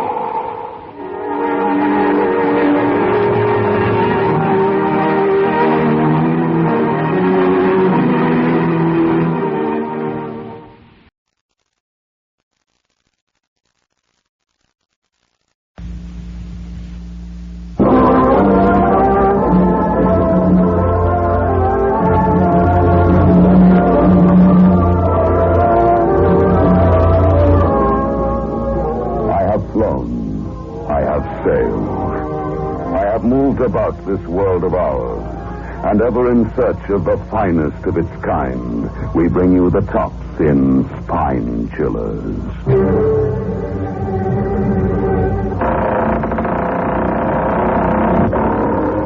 The Creaking Door.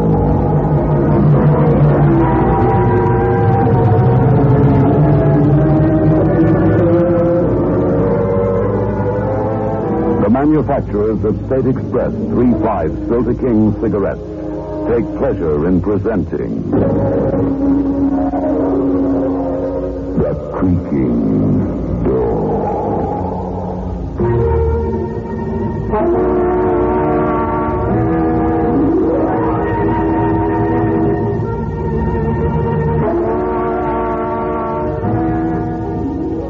Good evening, friends of the Creaking Door. The Creaking Door is open. So do come here. Why are you hesitating? Oh, I see. That apparition you met in your nightmare. Oh, yes. Yes, he's here, all right. Ready to drive you out of your mind.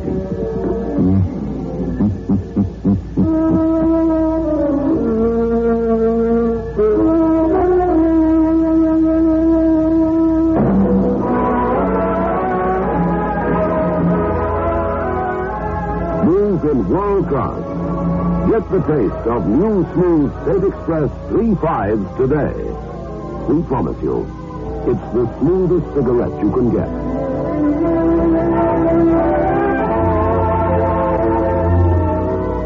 It's a blend that has been perfected after years of constant research by our master blenders. And the recent development of an entirely new process which gives you an even smoother 3.5 smoke.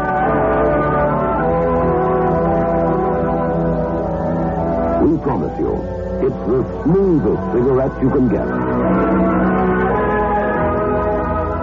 Smooth in world class. Get the taste of new, smooth State Express 3.5s today.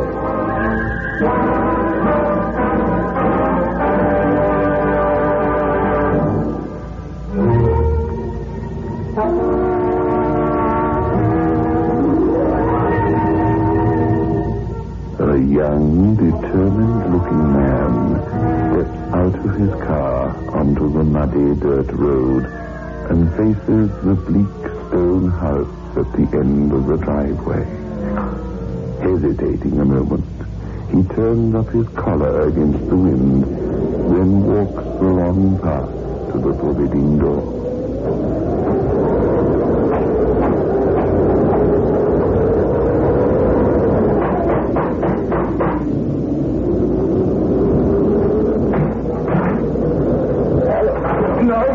Keeping me out. You've got no right to force me. I'm coming in whether you like it or not. What are you doing here? What am I doing? You can ask that. No point in arguing. Come in. We'll talk in the library. How did you find this place? It wasn't easy. You saw to that, didn't you? In here. Who was this, Carl? Oh. All right, Martha. An unexpected visit. You, know my wife, Martha, don't you, Alan? Take that on a drink, Martha. Yes. Sit down. We'll talk. I didn't come all the way out here to make conversation. Uh-huh. What have you come for, then? What have you done with Julia? Here are the drinks, Carl. Alan? I've asked you what you've done with her. Martha, perhaps Alan would prefer brandy to this. I prefer nothing. You shouldn't have done that, Alan. Those glasses are family heirlooms, very difficult to replace. What have you two done with Julia? What have we done? Am I my sister's keeper? I know she's here someplace in this house. Don't try to tell me she isn't. I really wouldn't try to tell you anything in your present condition. Where is she? Upstairs? No, Alan. Upstairs, Mrs. Manning? Julia isn't here. What's got into you anyway? It's got into me. You made a good try, but it won't work. Julie and I are getting married, no matter what you do or try. That is your own personal business and Julia's. All I can do is to assure you that my sister isn't here. And you have no idea where she is? No. And that's what you'll tell me next time. As a matter of fact, you're right. My wife and I needed a rest. We moved from town and rented this house. Not according to the age. That's ridiculous. He told me Julia's name is on the lease. I'm afraid, Alan, you'll be misinformed. I'm going upstairs to look. Carl? It's all right, Martha. Let him go. And when I find her, Julia's leaving this house with me. Carl, he'll find her now. I know. He'll see what she's become. Yes, Martha. Alan's in for the shock of his life. But there's nothing we can do about it now.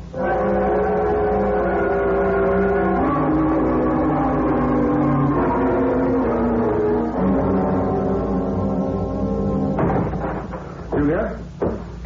Julia, are you in here? Julia? Please leave, Alan. Please. Julia? What's the matter? Just do as I ask. Please leave. No. Why is it so dark? Don't turn that lamp on. What? Don't touch that lamp. Keep your hands away from it. Julia. Oh, you won't turn it on, Alan. Promise you won't. All right. What has he done to you, Julia?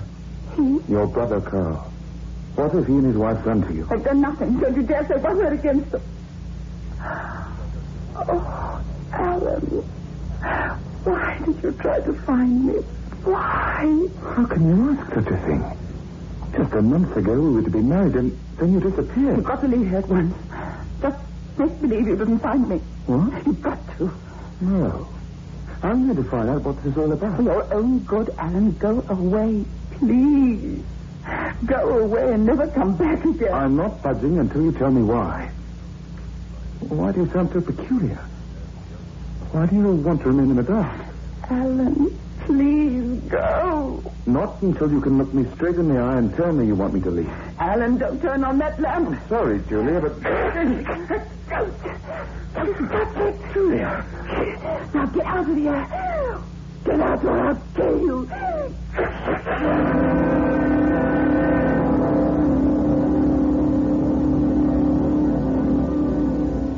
Feeling any better now, Alan? Yes, my face has stopped bleeding. The gashes where she clawed you are rather deep. Claude? Now, can you understand why I said my sister wasn't here? Carl, what's wrong with her? What is it? Alan, I know you don't like me, but please, take my advice. Forget you ever knew Julia. Well, I know it sounds cruel, but it's the best advice I can offer you. I'm sorry, it's out of the question.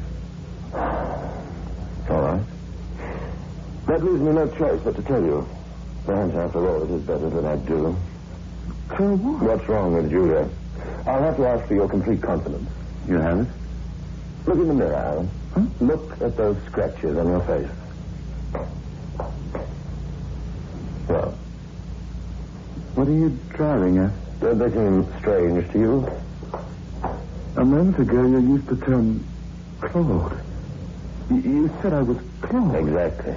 Are those marks the marks the human hand would make? Or are they not more like the marks of an animal's claw? You're not making sense. The sensible explanation is not to my liking either, Alan. It wasn't easy for me to face it when I first saw the reversion setting in. Reversion? I don't follow. It was semi-dark in the room upstairs, but still you noticed something very peculiar about Julia. Physically, that is. She was altogether peculiar. I mean something specific. Her eyes. What did you notice about her eyes? She kept her face pretty well away from me, but now you mention it. Yes. I noticed her eyes were... Oh, God. You noticed they were what, Alan? They were like the eyes of a cat. Yes.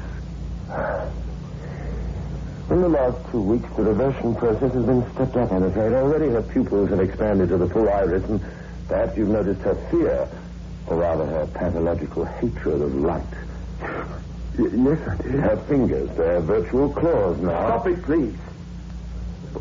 Can't something be done? A doctor? We've tried everything. If a doctor were to see her now, his only recommendation would be to put her in an institution for the rest of her life. Her unnatural life. Julia. I know how you feel. It's quite right, Alan. If you'd like, you may spend the night with her. Thank you.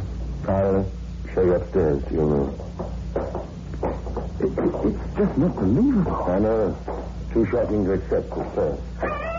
Carl! Now can you believe, Alan? Now can you believe every word that I've told you is true?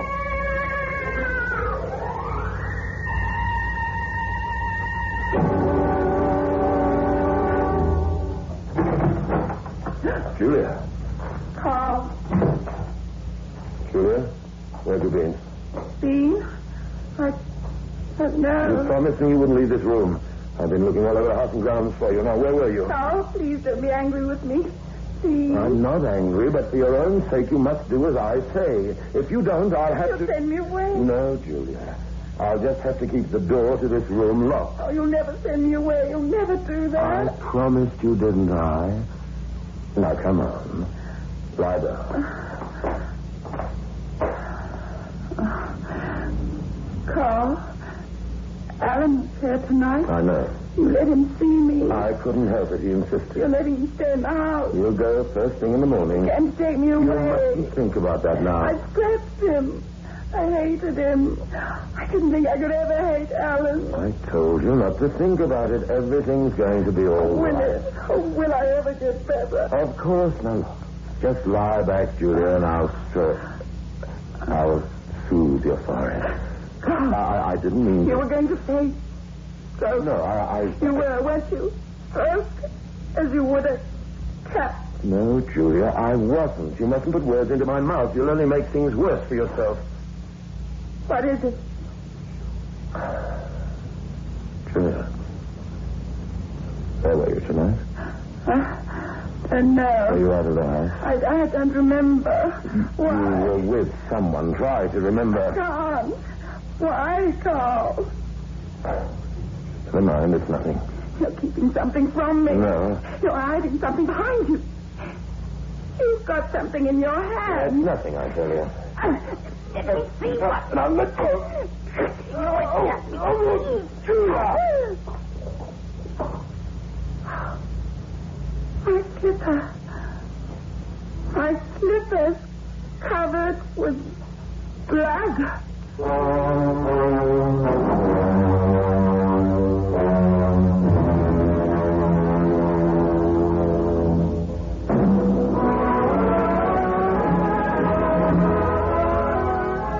Move in world class. Get the taste of new smooth State Express 3.5s today. We promise you, it's the smoothest cigarette you can get.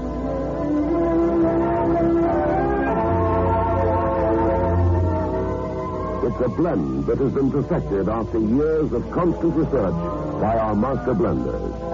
And the recent development of an entirely new process which gives you an even smoother 3.5 smoke.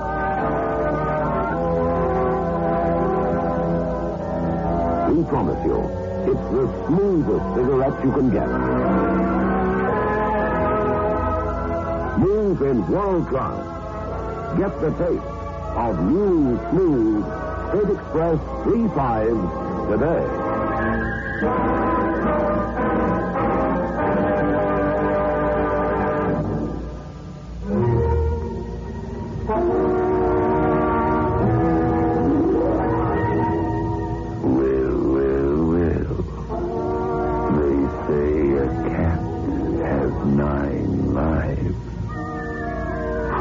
Julia.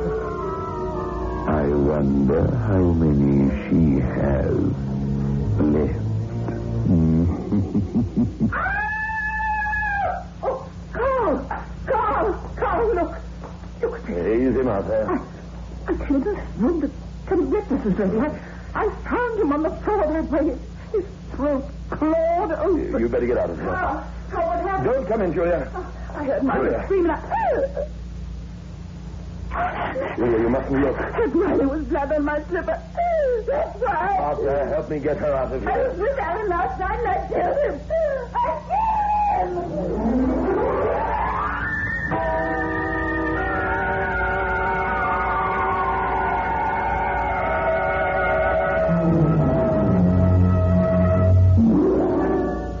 She's insane.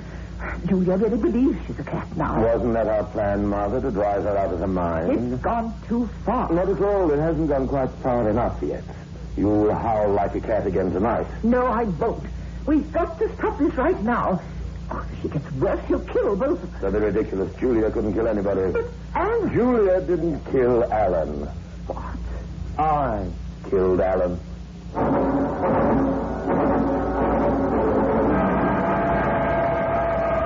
You? Of course. It was quite necessary. Oh, why didn't you tell me? Why did you... I wanted to get a legitimate performance out of you when you found his body. I wanted you to be horrified, and I wanted you to recoil from Julia just as you did. You're a murderer. That's a very unpleasant thing to say. I was merely protecting my investment of time and trouble. You didn't have to commit murder. Oh, but I did. You see, I hadn't really convinced Alan at all. How do you know? I kept my eye on his room after he went up to bed. I saw him steal out and come downstairs here. I listened on the upstairs extension. I heard him telephone Peterson. And the doctor told him what was wrong with Julia? He explained to Alan the symptoms of her metalopia, day blindness.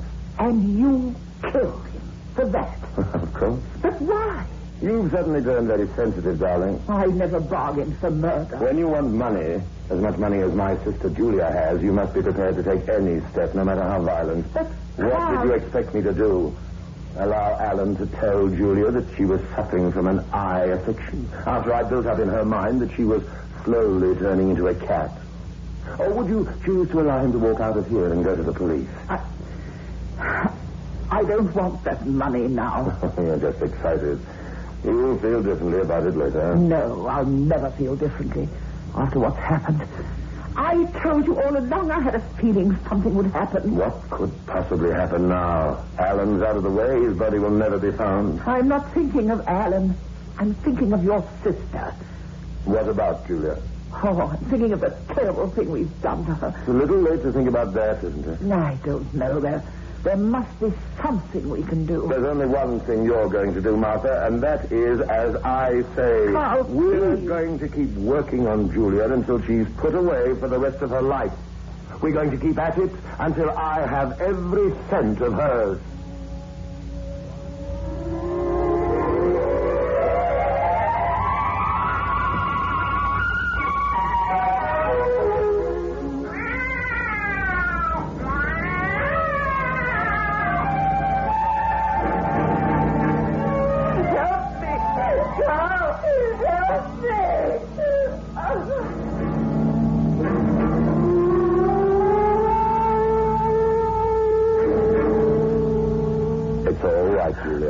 It's all right now. Oh, Carl. It's all right. It was me, Carl. I was out again, wasn't I? No, Julia, it was only a dream you had. But not saying that. It's only a bad dream, that's all. I killed again, just like I killed Alan. No, you didn't. Carl, I'd rather be dead than like this. No, Julia, please. I can't stop myself anymore. It'll get worse and worse. Look at my hands. They're not really hands anymore. They're claws and... Carl. What is it? I was out. No, it's just a dream, I told you. It wasn't a bad dream. I did kill again. My dressing gown, look. Covered with blood. Julia. They find me now. This time they'll find me and put me away. I wouldn't let that happen. I promised to take care of you, didn't I? Oh, yes, sir. And I will take care of you always. The very best I can.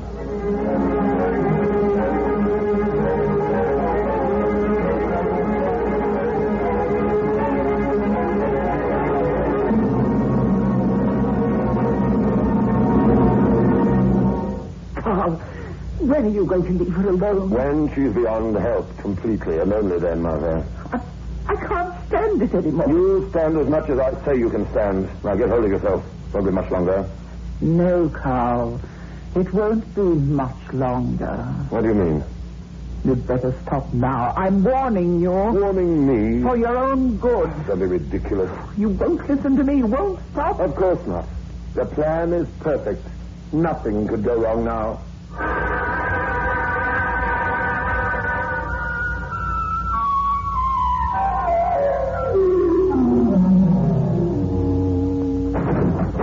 I brought you some lunch, Julia. Not hungry. I want to talk to you. Why did you close the door, Martha? Since Alan died, you've never closed it while you were in here.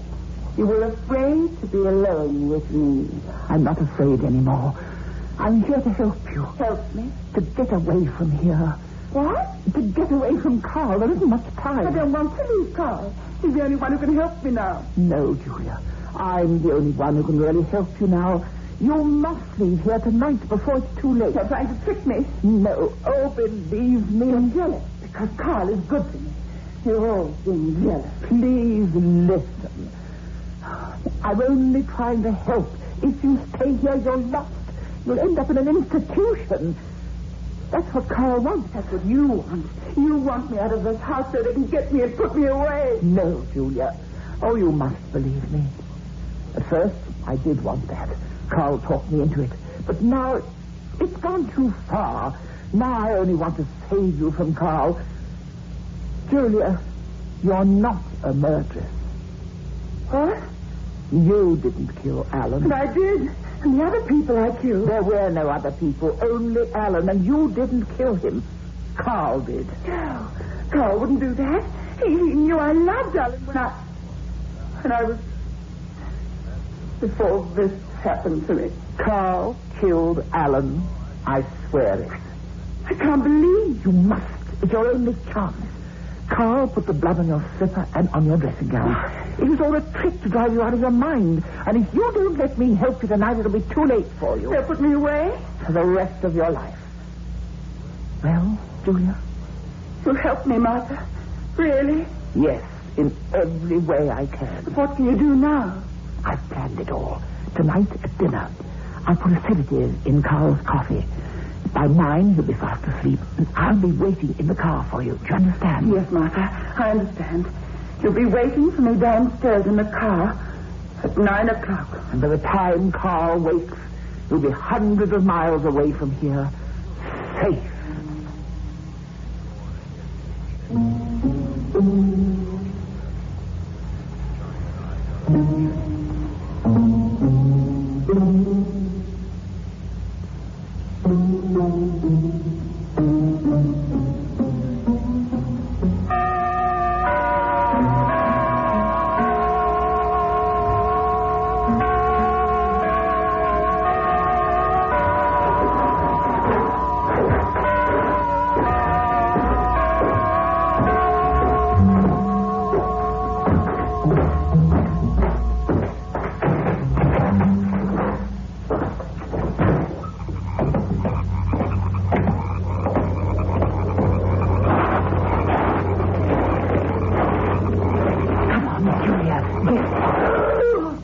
Hello, Martha.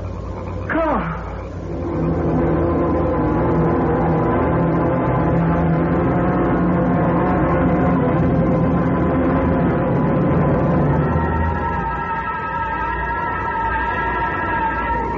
You seem surprised to see me, Martha.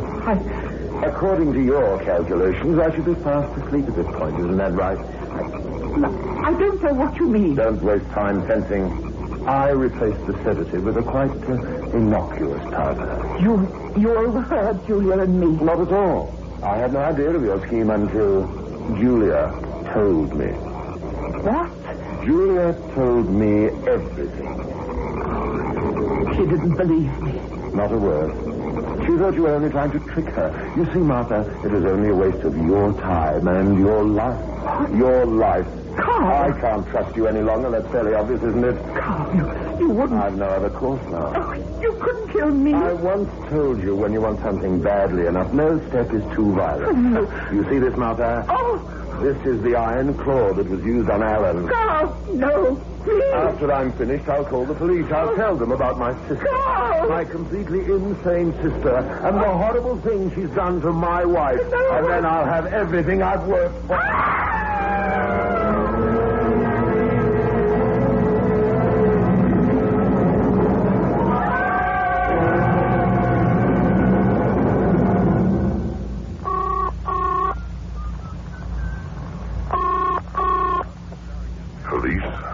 Jackson speaking. This is Carl Manning. I live on Windmill Road, the last house in from the highway. Please, come right away. Manning, Windmill Road. Yes. Got it. What's wrong? There's been a murder. Murder? Yes. My wife's been clawed to death.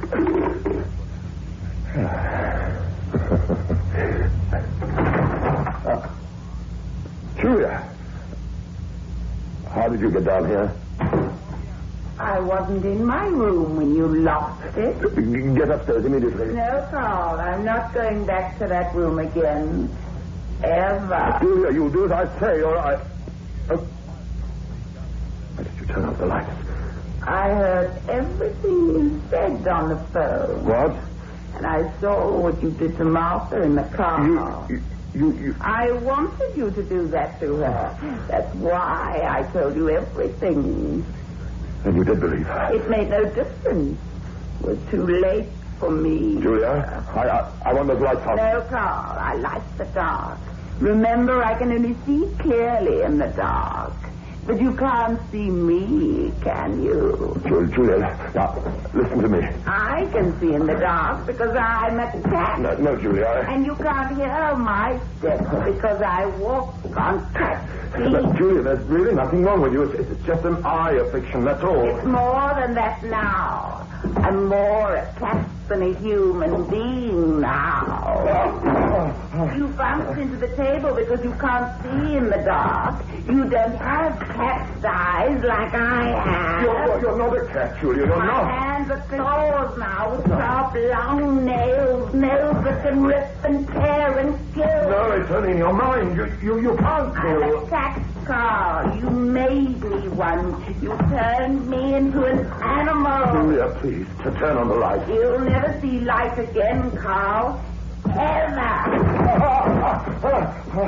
Julia. Cat's up against the window now. Behind you is the steep cliff.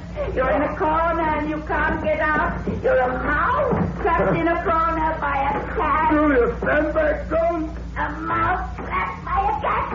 Oh, it's falling. Oh!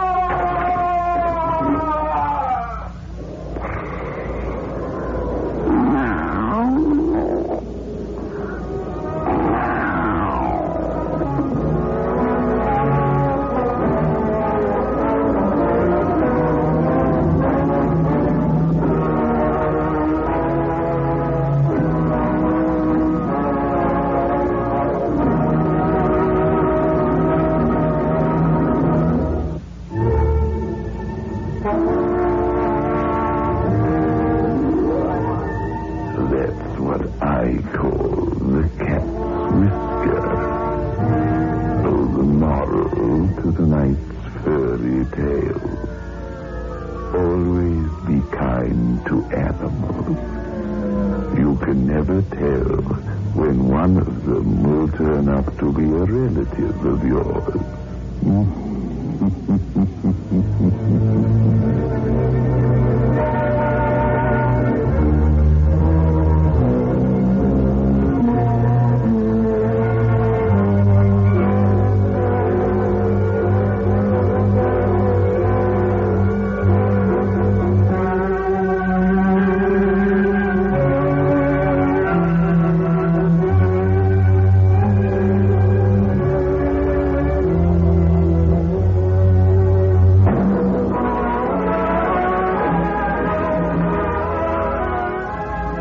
In world class. Get the taste of new smooth State Express 3.5s today. We promise you, it's the smoothest cigarette you can get.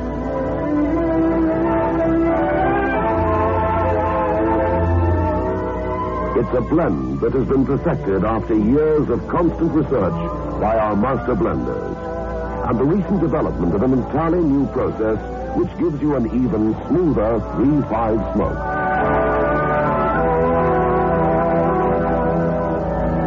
We promise you, it's the smoothest cigarette you can get. Move in world class. Get the taste of new, smooth State Express 3.5s today.